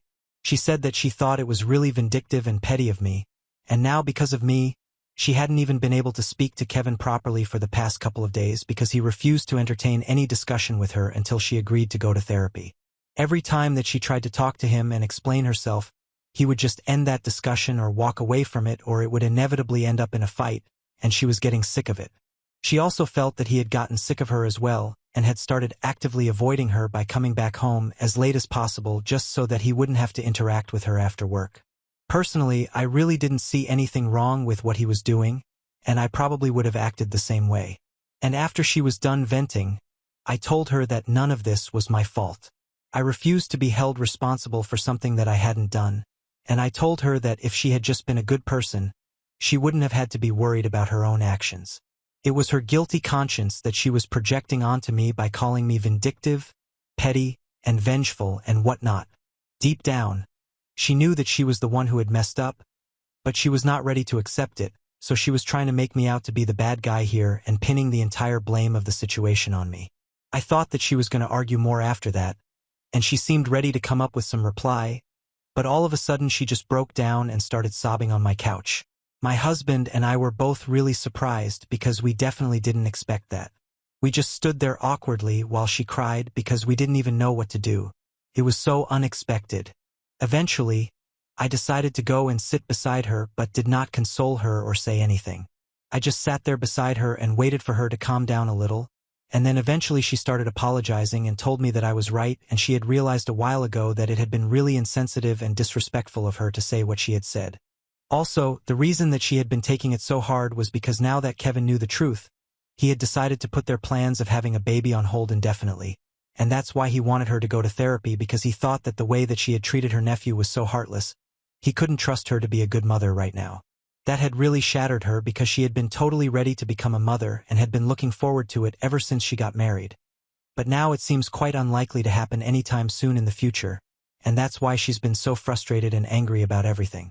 Instead of facing the situation, she had been trying to run away from it and find a scapegoat of sorts. So far, it had been me, but the more that she thought about it, the more she failed to find anybody to blame but herself for how things had turned out, and she told me that she was really sorry about everything. At that point, I didn't know what to say because I had been expecting another huge fight, but she was apologizing to us now. So eventually my husband and I just looked at each other and told her that we did forgive her, but we really would suggest she get therapy because obviously her behavior in the recent past had been quite unreasonable and disturbing. It really wasn't like her to act like this, and maybe Kevin did have a point. She was probably not ready to be a mother yet. It was harsh but to the point. And then she cried some more after that, and I finally did console her a little because I felt bad for her, but after that, while she was leaving, I told her that I would still like to stay no contact for a while. I wasn't over everything that had happened, and I guess she understood that, so she just didn't say anything about it and told me that she would keep her distance from me. I don't know what's going to happen in the future, if we are ever going to be able to reconcile or not, but for now I'm content with how things are. I haven't spoken to my parents since I had my fight with them, and even if I do end up reconciling with my sister, I don't think I'll be doing the same with them. With my parents, it was never a very clear-cut case of a golden child, but they did have a soft spot for Carol always, and they tried to keep it subtle, but over the years I have picked up on certain things, and I know that according to them, since I'm older, I'm always supposed to make all these sacrifices and do all the forgiving and just be generally more lenient. But I don't think I'm going to be playing that role anymore. For me, nothing is more important than my family, and by that I mean my husband and my kids. So if people don't value them, it means that they don't value me because we are one unit, and I'm not forgiving anybody who has been disrespectful towards my son anytime soon. After his aunt had left, I did tell him that she had apologized for whatever she had said, and now it's up to my son whether he wants to forgive her or not. He did tell me that it doesn't bother him whether she apologized or not because he had decided that he's not going to let anything affect him in the first place. So the apology really doesn't make any difference and he's fine with whatever.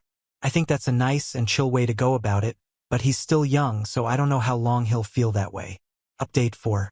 Hey, so there has been a huge development and I've been sharing it everywhere, so I decided to share it here as well. It's been 3 years since I posted my last update, and recently my son has been able to start walking with the help of crutches. He still needs some help getting better slowly but surely. Of course, he still does need the wheelchair when he gets exhausted, but we have been told that we can hope for more progress eventually, and maybe someday soon he'll be able to walk again without any help.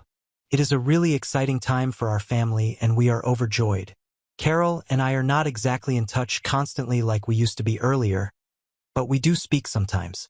Like recently, I did reach out to her to congratulate her on the baby, and a couple of weeks ago she reached out to congratulate me on the progress that my son had made when I shared it on social media. Yeah, she finally had a baby with Kevin. They had been in counseling and were gradually able to work things out. Things are not the same between us anymore, but she has apologized to both me and my son, and maybe someday we will be able to go back to how we used to be, but this works for now. My parents and I are still not on talking terms, and I'm totally fine with that. I'm happy with my life, and now that my son is getting better, I'm even happier than before. Now on to the next story. Story 8. Parents kicked me out of the house before my SAT so my sister could accommodate her friends for her wedding, and told me to go live on the streets when I asked her for help. Hey everyone, so I'm 17, and for a pretty long time now, I've been preparing for the SAT. But my family is literally the worst, and so they decided to kick me out of the house and wanted to send me to stay with my aunt in the suburbs, just because my sister is getting married in 2 weeks, and she had invited her friends over to stay in our house. I don't understand why she couldn't have just asked them to stay in a hotel, like all the other guests. It would have cost her money, but given the fact that it's her wedding, I think she shouldn't be such a miser. Besides, our parents are paying for a lot of things anyway, so I don't think it would have been an issue for them to cover that too. My parents didn't even tell me beforehand so I could make some arrangements for myself. They decided to spring it on to me the evening before her friends were supposed to fly in, and they told me that I needed to vacate my room by the next evening, within 24 hours. I tried to argue and tell them that her friends could all just stay in the living room or in the guest room, since there were almost 7 of them, but they told me that it would be impolite to have her friends stay in the living room when I'm getting one full room to myself. They started lecturing me about how important it is to have some sense of hospitality when we have guests over, even though these are not even my guests and I didn't even know that we were having them over until the very last minute.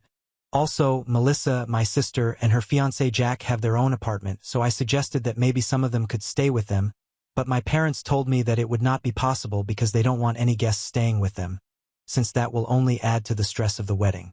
Basically, I tried everything to convince them not to push me out of the house, but my parents were not having it. Melissa had promised her friends that they would be staying with her parents, and they had agreed, so now I would just have to do what they asked of me. I made a huge stink about it because honestly, I had no intention of going and staying with my aunt before my SATs. She's a really eccentric person and doesn't believe in the internet, so she has no Wi-Fi, and it would seriously affect my studies because I didn't want to use up all my data. I even tried to explain that to my parents, but they told me that I could just take my books with me, as if that was enough. Another major reason that I didn't want to go live with my aunt this week was that it's in the suburbs, and that's really far away from the place where I'm supposed to be taking my SATs, and I simply could not afford to be late for something like this, and the commute would take way too long from her place. I tried to request my parents not to do this, and I even said that I would make the sacrifices and stay in the living room myself, but they told me that it would be unseemly, and I just had to go away. They were not ready to entertain any more arguments. I haven't told them that I would refuse to leave and they couldn't make me, but my parents told me that if I didn't go away by myself, they would throw all my stuff out on the streets and warned me not to test them. So that was it, and I couldn't argue with them anymore. A couple of hours later, I had pretty much given up and packed my stuff, and my parents told me that they were happy that I had made the right choice and was doing something good for the family. Then they told me that I needed to call my aunt and ask her if she would be okay with having me over until the wedding. That is when I realized that my parents hadn't even taken the trouble to speak to my aunt about this, and they expected me to do everything. So I lost it and I started screaming at them about it, and they told me that it was not their responsibility to take care of me because I was almost an adult now and I needed to look out for myself. I thought that was insane because I wasn't actually an adult yet. I was just 17. And even if I was technically 18, they still would have had some sort of responsibility to me because they are literally my parents. I was very upset with them and I decided to start unpacking, and I told my parents that I was not going anywhere. Then they started yelling at me and told me that I couldn't do this because they had already promised Melissa that they would have her friends over and they would be treated well, which means that I had to give up my room.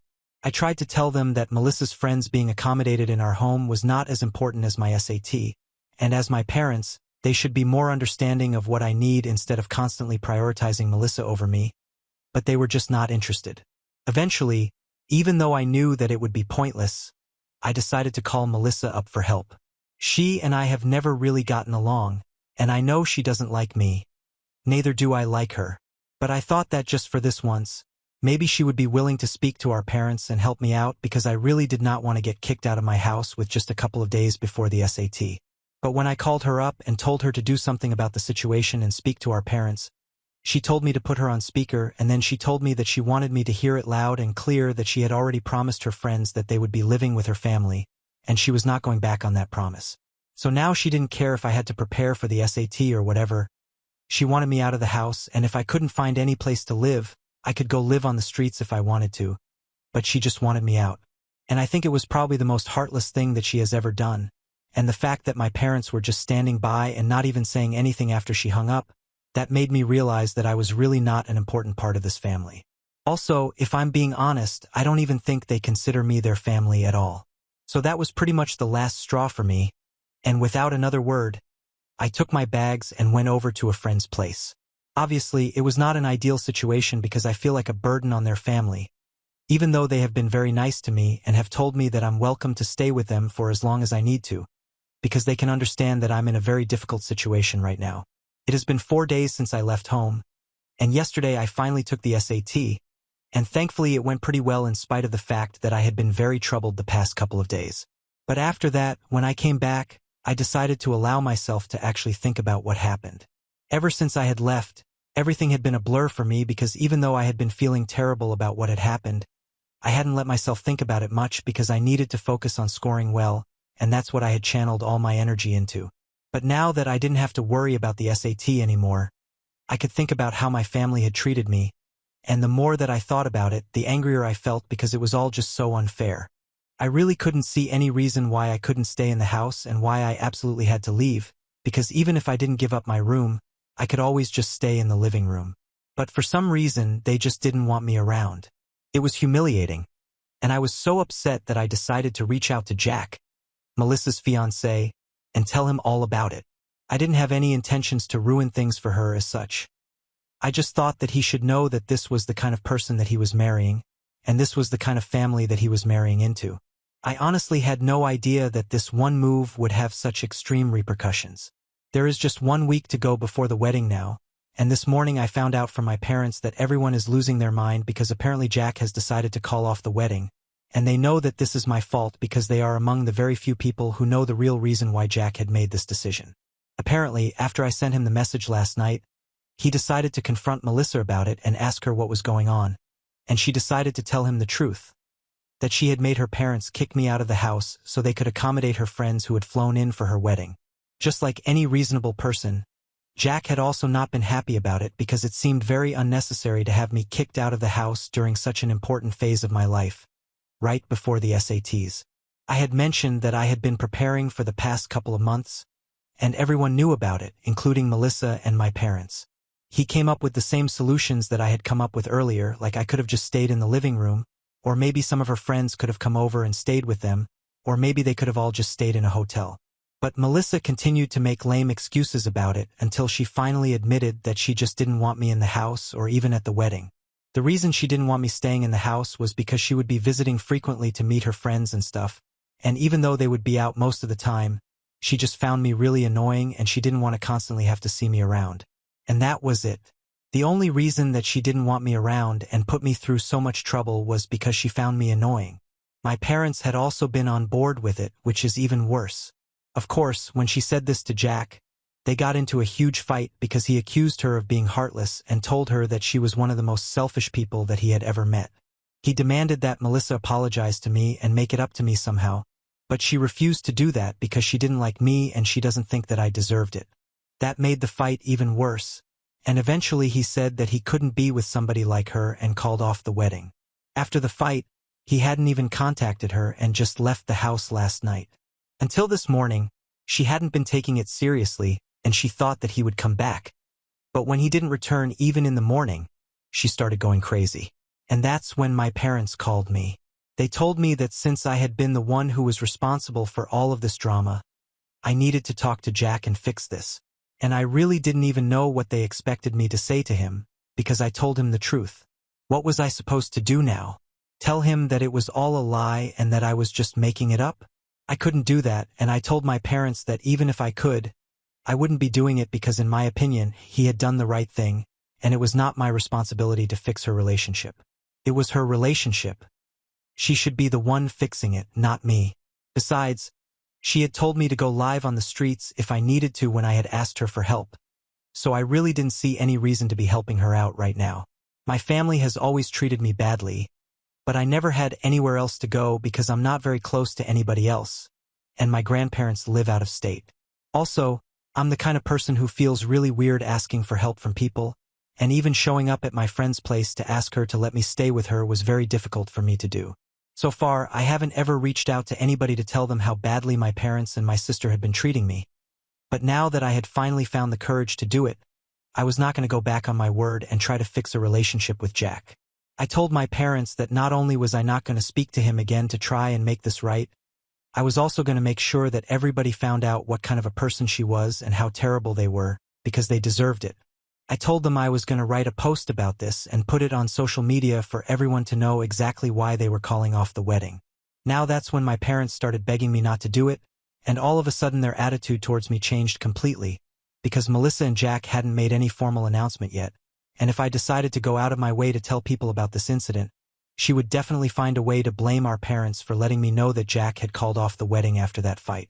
They were desperate to keep quiet and told me that they were ready to promise whatever I wanted as long as I did not post about this online.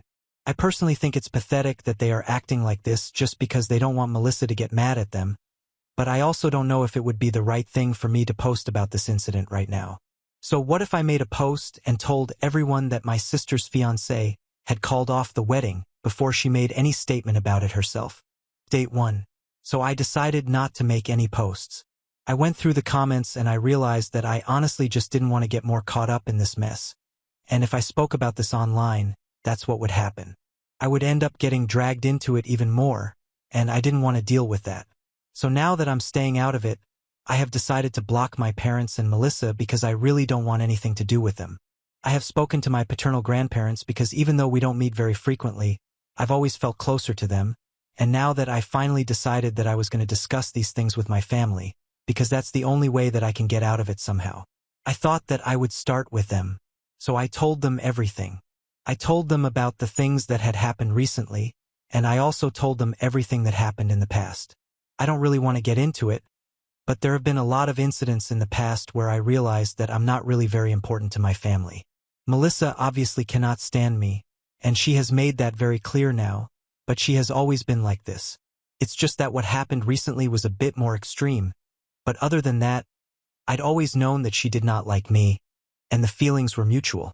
I was also aware of the fact that when it really came down to it, my parents would always prefer Melissa over me because she was the golden child of the family and she was the darling daughter and whatever. But for them to take it to such levels of favoritism, that's something that even I hadn't expected.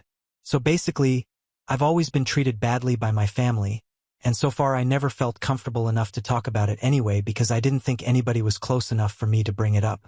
I also didn't like asking people for help, so I've always been keeping it quiet.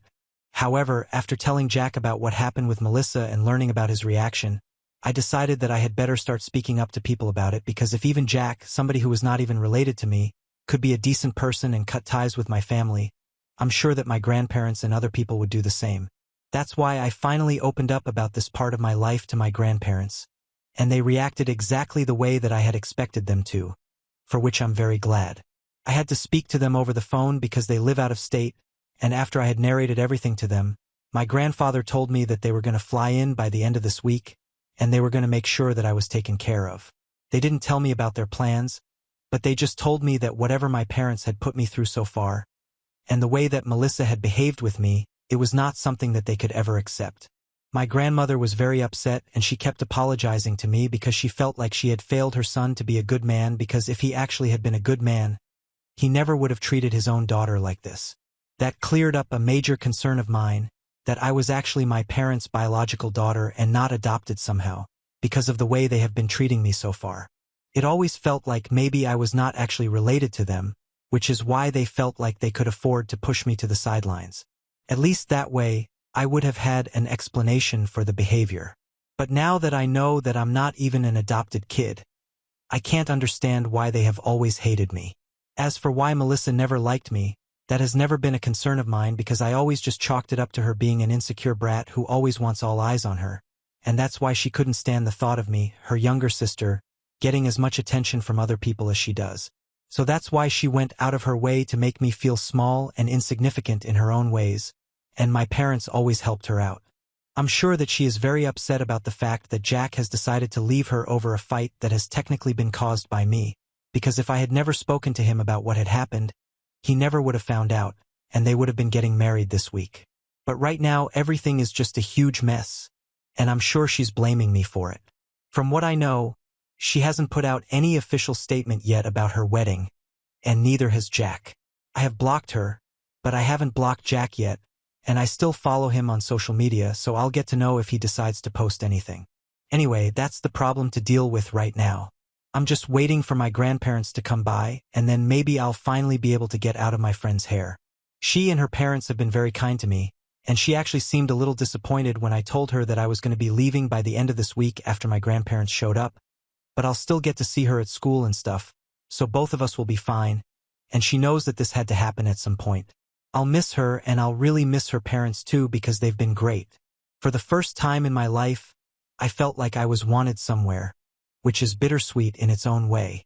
Update 2. Hey, so my grandparents finally made it here. They had to wait until the end of this week because they had a lot of work to wrap up before they came by, since they were not sure how much time this was going to take. A lot of things have happened in the past couple of days. It has been 4 days since my last update, and yesterday Melissa put out a statement on social media along with Jack, saying that they had decided to postpone their wedding indefinitely. The post had both their names at the end, so I'm guessing that they had finally managed to discuss things, and that's the conclusion that they had come to. It's surprising that they said that they were postponing indefinitely and not canceling it altogether, because last I'd heard they were calling off the wedding. But I guess it's reasonable enough because Jack and Melissa have been together since middle school, and they used to have an on and off relationship in the past.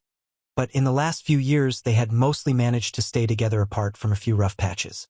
I'm guessing that maybe this time also they intend on working it out, and I don't mind that. Good for them. Jack never responded to my message that I sent him about what happened. It was through my parents that I found out that he had picked a fight with Melissa over it and told her that he was going to call off the wedding.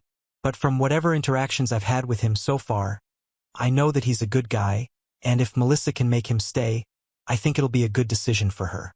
Anyway, my grandparents came by last night, and they arrived at my friend's house directly from the airport to thank her parents and my friend for letting me stay with them for so long and taking such good care of me. I was overjoyed to see them and even happier to know that now that they were here, they planned on telling my other grandparents about what was going on as well, but they wanted to speak to me about it first. I'm not that close to my maternal grandparents, so I was kind of doubtful, but then I decided to go through with it, and now everyone knows because we finally called them up last night and told them everything about my family and how they've been treating me since forever. Now, after my grandparents showed up last night, they thanked my friend and her parents, and I was already packed by then, so I finally left with them and moved to the hotel that they were staying in. I have my own room here, so that's pretty cool.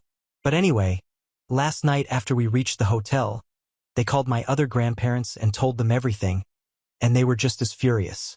Unfortunately, my maternal grandparents cannot fly out to see me right now because my grandma is extremely sick. She can barely move, so it wouldn't be wise for her to come over, and I totally understand. But we still had a discussion about everything over the phone, and all of us decided that it would be better for me not to go back home anymore because ever since I had left home and blocked my parents, they had made no attempt to get in touch with me or even check up on how I was doing. The only time they had contacted me was when they wanted to yell at me about the chaos that I had caused by sending Jack that message. But after that, I did not hear from them again. It had been made very clear to me that I was not one of them. And now my grandparents believed that since I still had a year to go before school finally ended, I could stay here with my friend if they would be ready to have me still, and then once I graduated from high school, I could move to my paternal grandparents' place and stay with them until I started college. I thought it was a great idea, and this morning my grandparents and I spoke to my friend's parents once again and told them about this plan. They seemed more than content to take me back in until high school ended, and my grandparents told them that they would take care of all the expenses for all the trouble that they had gone to. My friend's parents were so nice that they refused to even take money because they were well off enough on their own and didn't think it was necessary. But my grandparents insisted on reimbursing them for everything that they were doing for our family, and I'm really happy that I get to live with my best friend because even in the past when I sometimes used to complain to her about how my parents treated me, she would constantly tell me that she and her parents would be more than happy to have me over and I could leave whenever I wanted to. She really is a true friend of mine because I realized that she wasn't just saying it for the sake of it. She actually meant it, and I think that very few people in the world are lucky enough to find friends like this. At this point, honestly, she's as good as my real sister, and she's definitely better than Melissa, that's for sure. Anyway, I'm glad that my grandparents came over and made arrangements for me. The legal stuff will also be taken care of by them, and they're getting in touch with my parents as I type this out, and I'll keep you guys updated on what happens on that front. Update 3. Hi everyone, so a couple of weeks have passed since my last update, and things have changed for the better. For instance, I'm now living with my friend and I have no contact with my parents. They decided to sign away their parental rights over me after being confronted by my grandparents, and now my grandparents have primary custody of me, so I'm going to finish high school and then I'm going to live with them. None of my grandparents want to stay in touch with my parents, so that's great, and it's all them right for treating me so badly all these years.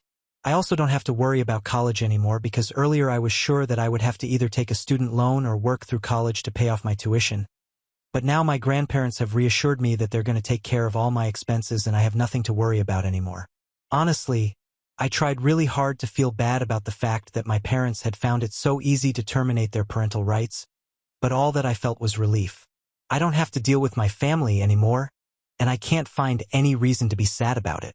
Also, from whatever my grandparents have told me, the rest of the family also knows about how they had been treating me and how they just gave up their rights over me, and I think for a while at least our other relatives are going to keep their distance from them.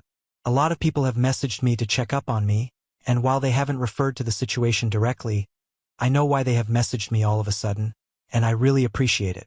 Another thing that happened was that Melissa and Jack officially broke up and called off their wedding. Apparently it was not just what I had told Jack, but her own behavior had been quite controlling ever since she got engaged, and Jack had been finding it difficult to deal with that anyway. So they had already been fighting a lot, and my revelation had just been the cherry on top. Anyway, I'm not taking their breakup seriously because this has happened many times in the past, and if they want to, I'm sure that they will end up getting back together, but that's none of my business. I'm just glad that I get to live the way that I want to now, and I don't have to see or meet my parents or Melissa anymore. My best friend and her parents are great, and I'm a lot happier than I used to be. Even all my other friends have noticed this change because earlier apparently I used to be very stressed out constantly, and now I'm a lot more carefree and just generally less anxious. So I'm really happy now. Now on to the next story. Story 9. Husband lies, gaslights me, and chooses my sister when I'm unable to conceive. But I actually end up pregnant and now he's angry that I'm still proceeding with the divorce. My older sister, Nicole, and I were always close growing up. She was my best friend and confidant. I could talk to her about anything. I remember from the moment I could walk and talk. She was the one I turned to with my questions and my worries since our parents always encouraged us to be close with each other. In the beginning, Nicole had this natural warmth about her. She was patient and kind, always ready with a hug or a comforting word whenever I needed it most. As kids, we spent countless hours together, building forts in our room, playing Barbie, lost in our own world of make-believe.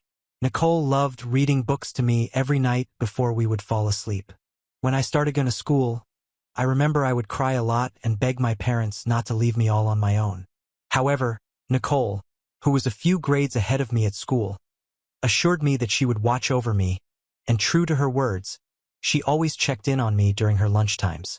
It was a comforting thing to know my older sister was there for me at school every day. I remember how she would help me with my homework after school since our parents were both out working until long hours. Her patience was unwavering as she would explain math problems or help me craft stories for my English class. Nicole had this remarkable ability to make me feel smart and capable whenever I was around her. Looking back, I do agree that our parents basically parentified Nicole to take care of me, and maybe things might have been different if this wasn't the case. As a child, I still remember how whenever I faced any issues, I would run to Nicole for help and not even my own mother, because I knew my older sister knew me better. Unfortunately, because I was too young then, I never really understood just how much my sister struggled with her own mental health issues, and unlike me, she had no one to depend on. Our parents both worked full-time jobs and were doing everything in their power to keep a roof over our heads. We had a good childhood, and they tried to give us everything we wanted, even if it was financially challenging for them. However, my sister must have felt neglected, and I wish my parents could have given her more attention and love. I remember once walking into her room and witnessing her cutting herself on her thighs. She immediately recoiled in horror seeing me, but I acted like I didn't notice anything as I didn't want to question her about it at that time. I had no idea the implication of her actions and thought maybe it was something that dumb teenagers did for fun. Nicole started developing a real drug problem by the time she was about to graduate from high school. Her grades were too low, and our parents would be called every other day by the principal because Nicole would have either punched someone in class during a fight or yelled back at the teachers. Our dad was a much stricter parent than our mom. He would come back home and lecture Nicole for hours, sometimes yelling and sometimes even going as far as removing her bedroom door just to punish her. Nicole would yell back at Dad about how much she hated school and how everyone was just stupid. Mom would try to calm her down, but she never listened to anyone or changed her ways. The arguments between them would echo through the house, making it hard to focus on anything else. I would hide in my room, trying to block out the noise, but it was impossible to escape the tension. As time went on, Nicole's behavior kept getting worse, and the strain on our family grew heavier. One night, Nicole tried to run away from home with one of her delinquent boyfriends. My parents woke up to a letter she had left for us at the dining table, filled with insults directed at my parents and threats to leave her alone as she wanted to start a new life with her boyfriend. I still remember my mother's wail of pain as she cried, clutching the letter to her chest, since none of us expected Nicole to do such a thing. My dad's hands shook as he called 911, his voice unsteady as he explained the situation. Nicole was still a minor at the time, and we knew she wasn't in her right mind due to all her drug usage, so the authorities took our matter seriously. It felt like an eternity as we waited for any news about her during the next few days. Fortunately, Nicole was found in a seedy motel with her boyfriend who was apparently involved in some sort of drug operation. While the guy was arrested for his involvement, Nicole was escorted back home since she claimed she had no idea about his side business and had not witnessed anything. When she came back home, I thought maybe, just maybe, she would realize how much our parents cared for her, how scared they had been. We could go back to normal. I wanted to run up to her and hug her, but instead of thanking us for saving her from a dangerous situation, Nicole screamed and yelled at our parents for trying to control her life and for getting her boyfriend arrested. Her face was twisted with anger, her eyes wild and unrecognizable. She appeared to be still coming down from a drug high and was just completely out of it. I remember Dad, his voice firm yet trembling with emotion, informing her, "Nicole, we love you, but we can't keep going on like this. You need professional help." Mom stood beside him, nodding through her tears, her hand gripping his tightly for support. Nicole's reaction was explosive. "Help? You think I need help? You're the ones who need help," she shouted, throwing her arms in the air. "I'm not your prisoner. You can't control me." Dad and Mom then informed her that they had arranged a rehab center for her to go to for some time where she could heal. Hearing this, Nicole started screaming even louder and threw things at us in anger. I was so taken aback by how different my sister was behaving that I just went numb watching her act like that. She did not care what she threw at us and if it hurt us or not. She kept screaming at our parents that she would kill herself if they forced her to go to rehab. However, this time our parents were resolute. Mom told Nicole that as a minor, they were responsible for her until she came of age, and they couldn't simply stand by and allow her to destroy her life. Dad had to lock her in her room for the night just to stop her from breaking more things and injuring herself. It was heartbreaking to see what drugs had done to my sister. The days that followed were a blur of preparations and difficult conversations.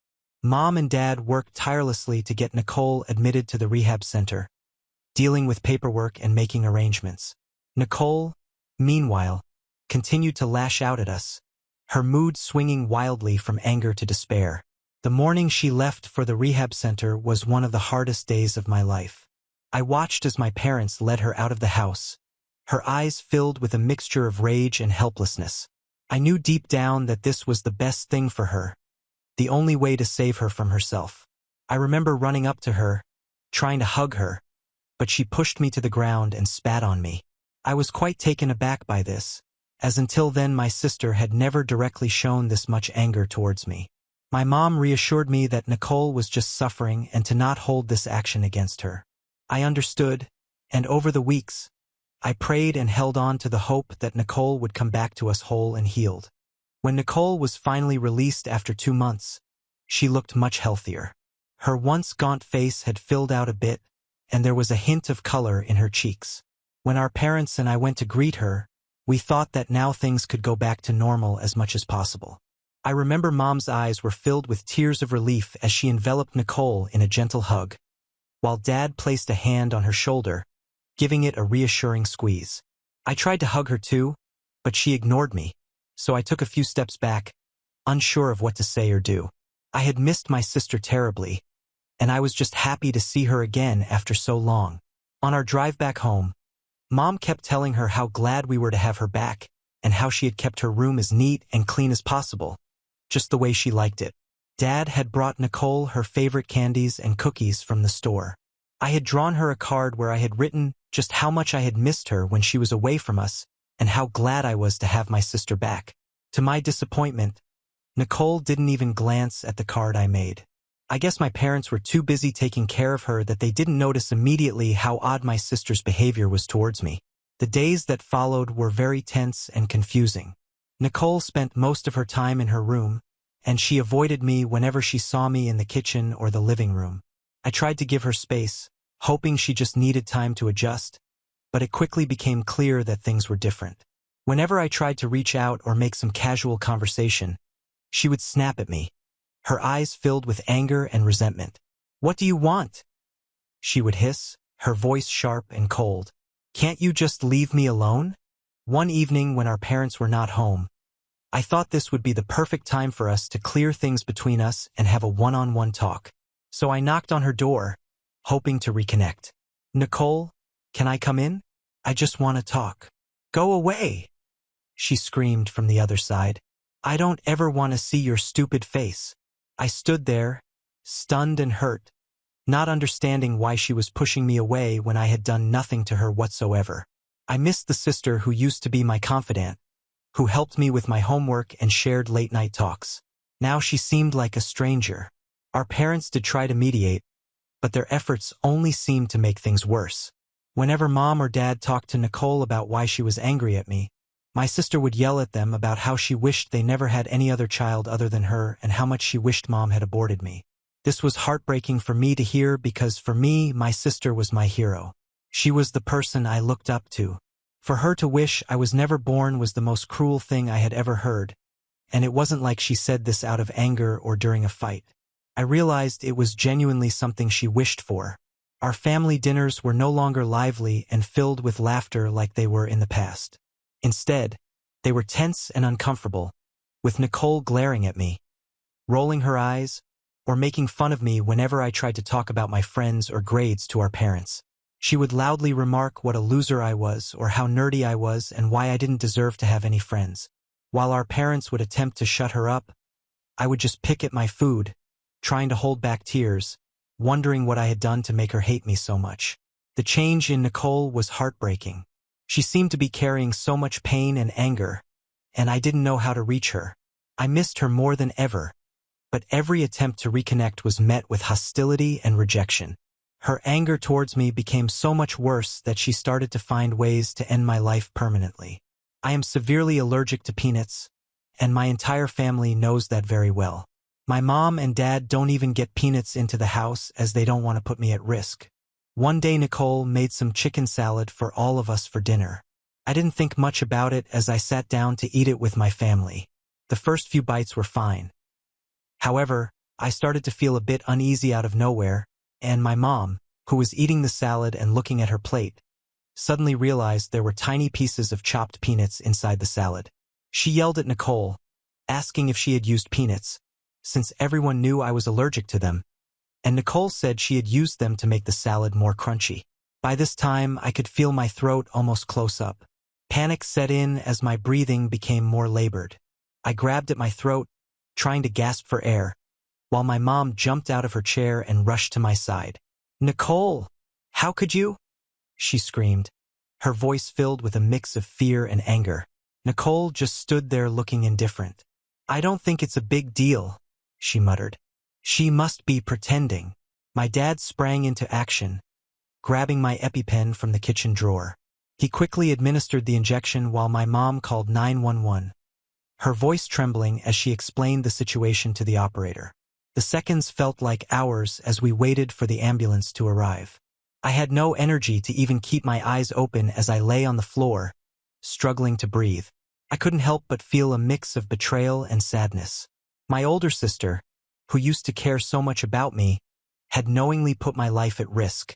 The paramedics arrived quickly and rushed me to the hospital. The ride was a blur of sirens and concerned faces as I fought to stay conscious. Once at the hospital, the doctors worked swiftly to stabilize me, and slowly my breathing began to improve. I remember later that night, as I lay in the hospital bed, exhausted and drained, my parents sat by my side, their faces etched with worry. "We're so sorry, honey," Mom said softly, tears streaming down her face. "We'll make sure this never happens again." Dad nodded, his expression grim. "Nicole will have to answer for what she did. We won't let this slide." I don't recall the exact punishment my parents gave Nicole for putting my life at risk, but honestly, whatever it was, I am sure it was too insufficient given the seriousness of the situation. The entire incident left me shaken. The trust one had in Nicole was shattered. It was clear to me that I could not trust her any longer, and I started to feel unsafe in my own home. As time went on, I would stay inside my room more and more just to escape from her. Our parents attempted to enroll Nicole in therapy, but her manipulative nature was so effective that even therapists were swayed by her persuasive tactics. They often reassured Mom and Dad that there was nothing seriously wrong with her and even minimized her action against me as a mere dumb mistake. The therapist's reassurances only served to deepen the divide between us, as Nicole refused to apologize to me for putting my life in danger. I knew she was playing all of us like fools. I grew so afraid of eating anything around the house anymore that I started going to bed hungry, which in turn severely affected my health. The fear of Nicole potentially tampering with my food consumed me, making me paranoid about every meal. Seeing my struggle, Mom came up with a solution that would give me peace of mind. She bought a small refrigerator for my room that could be locked. Mom convinced me to keep some snacks inside this fridge, assuring me that it would be a safe place where Nicole couldn't tamper with my food. Her idea turned out to be a lifesaver. Knowing that I had a secure stash of snacks that only I could access gave me a sense of control over my own well-being. It allowed me to eat without fear, easing the anxiety that had plagued me for so long. Without Mom's understanding and support, I might have continued to suffer in silence, risking my health further. Looking back, I realized how close I was to developing an eating disorder due to the stress and anxiety caused by Nicole's actions. Mom's intervention prevented that from happening. When I finally graduated high school and went away to college, I felt like a new person. It was a huge relief to no longer have to watch my back or be scared of my sister trying to harm me. The freedom and independence that college offered were a welcome change from the constant stress and anxiety I had experienced at home. Living away from Nicole allowed me to focus on my studies and personal growth, without the shadow of fear hanging over me. I immersed myself in new experiences, made friends who supported and understood me, and pursued my interests with newfound enthusiasm. I could finally breathe and explore who I wanted to be without the constant fear of getting bullied. This is when I met my husband, Keith. He and I were friends for a long time before we started dating. It was a natural progression for us since we both excelled in our studies and shared a love for anime. Our shared interests and deep friendship laid a strong foundation for our relationship, and before long, we fell in love with each other. Keith was someone I could truly connect with on multiple levels. We spent countless hours discussing our favorite anime series, debating characters and plot twists, and supporting each other through the challenges of college life. He understood me in a way that no one else did, and I found myself drawn to his kindness, intelligence, and sense of humor. When Keith and I got married, I was reluctantly convinced by our parents to invite Nicole, since they assured me that she had changed over the years. Unlike me, Nicole never even went to college and had been living off of our parents all these years while she only had a part-time job as a cashier. Whenever I would come back home during my college breaks, she would try to find new reasons to fight with me and was extremely disrespectful to me. I invited my sister to my wedding hoping that she could keep her emotions in check and let me enjoy just one day in peace. However, Nicole's behavior at the wedding proved otherwise. She arrived wearing a white dress, a deliberate attempt to steal the spotlight from me on my special day.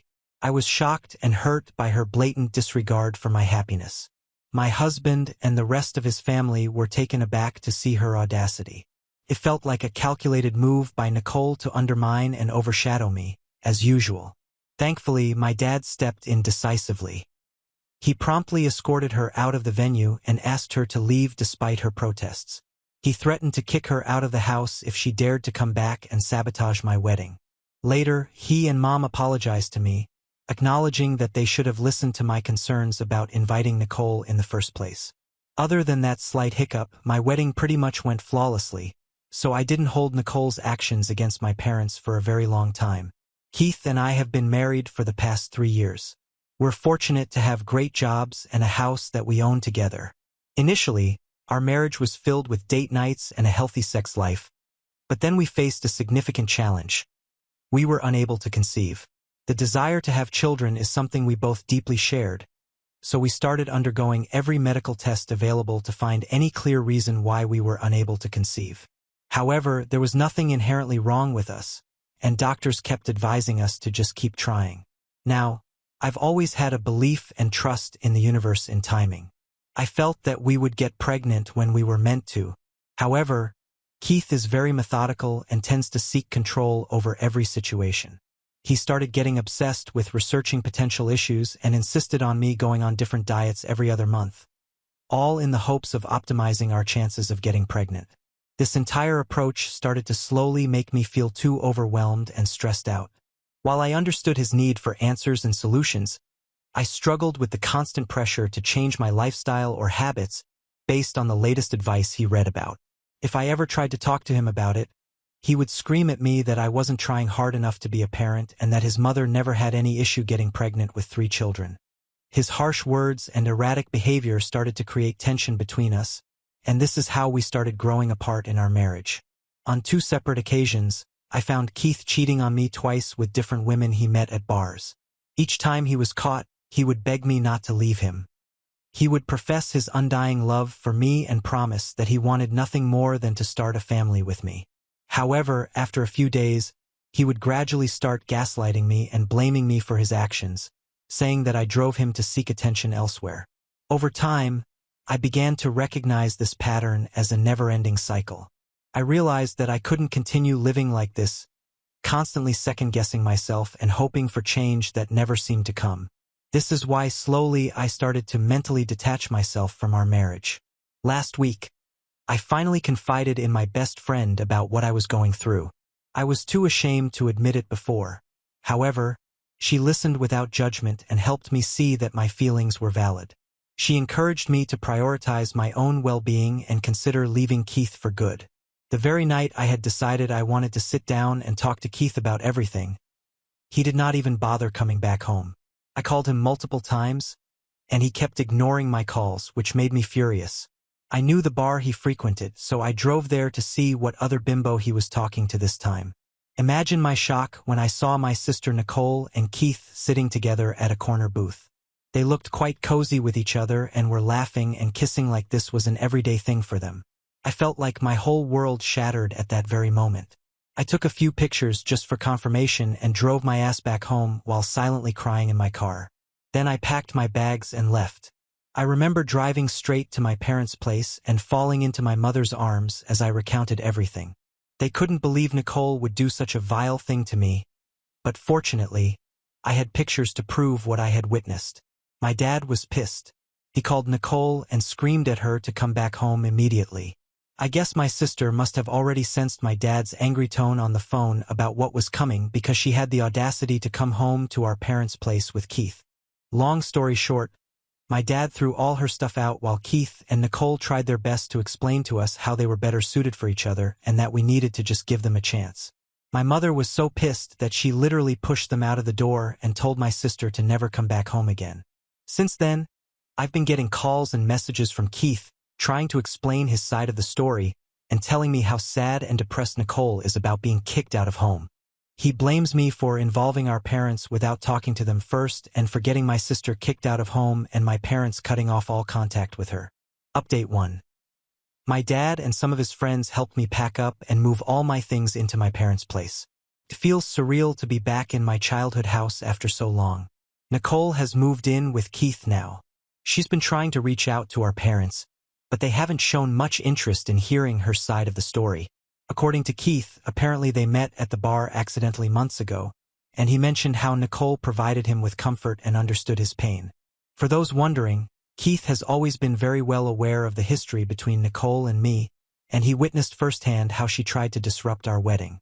Despite this, I doubt he gave much thought before getting involved with her because he is just a sleazy man at the end of the day. As for Nicole, she has always harbored resentment towards me and probably saw pursuing my husband as a way to assert her power over me. It's possible that both of them found the idea thrilling, even arousing during their affair. Anyway, I will be talking to a divorce lawyer this week, so I can go forward with my divorce. Update 2. Okay, I know it's been a month since my last update, but I'm back with some important news.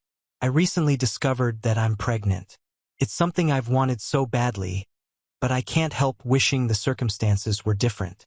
My parents have strongly discouraged me from keeping this child because they fear it will forever tie me to Keith, and I'm not sure if I can handle that. I know I need to seriously think about my options in the coming days. It's a lot to process, especially with everything that's happened recently. I informed Keith about my pregnancy, and his immediate reaction was to suggest stopping the divorce proceedings and starting marriage counseling between us. He assured me that he would break up with Nicole right then and there. I was taken aback by his sudden change in behavior and couldn't help but laugh at his proposal as it seemed so absurd to me. I made it clear to him that there was no chance I would ever get back together with him, even if I decided to have this child. Our relationship would strictly be only about co-parenting for the sake of the child. Keith didn't take this news well. He was furious and yelled at me over the phone, telling me how he wished I had gotten pregnant sooner so he could have chosen me over Nicole. His words left me feeling disgusted and regretful that I had even shared the news of my pregnancy with him. I will update next on my decision regarding my pregnancy, but rest assured, there is one thing I know for sure. I'm getting divorced from that loser no matter what. Update 3. Hey, first of all, I am divorced from my ex-husband. As part of the divorce settlement, he had to pay me a substantial alimony, which allowed me to secure a new place for myself. I'm grateful that my job is going well, and I feel incredibly thankful to my parents and friends for their unwavering support during such a difficult time in my life. Secondly, I want to clarify that I did not go through with the pregnancy. I understand that some people may not agree with my decision, but I want to emphasize that I was not in the right headspace to bring a child into this world. I had serious doubts about my ability to care for them and didn't want to risk their suffering because of my circumstances. It was an incredibly difficult choice, and I feel devastated by it, but deep down I believe it was the best decision for both myself and the potential child. As for Nicole and Keith, They broke up shortly after I got divorced from Keith. Apparently, they had a serious fight, and Keith kicked Nicole out in the middle of the night. She attempted to seek shelter at our parents' place, but they refused to let her in. When my dad threatened to call the police on her, she had no choice but to leave them alone. From what we've heard from mutual friends, Nicole is currently couch surfing and trying to save money. I hope she takes this opportunity to mature and find a better direction in life. We have reached the end. If you enjoyed this video, please be sure to like and subscribe to the channel for more videos like this, and give us your thoughts about the stories in the comments section. Thank you and see you in the next video.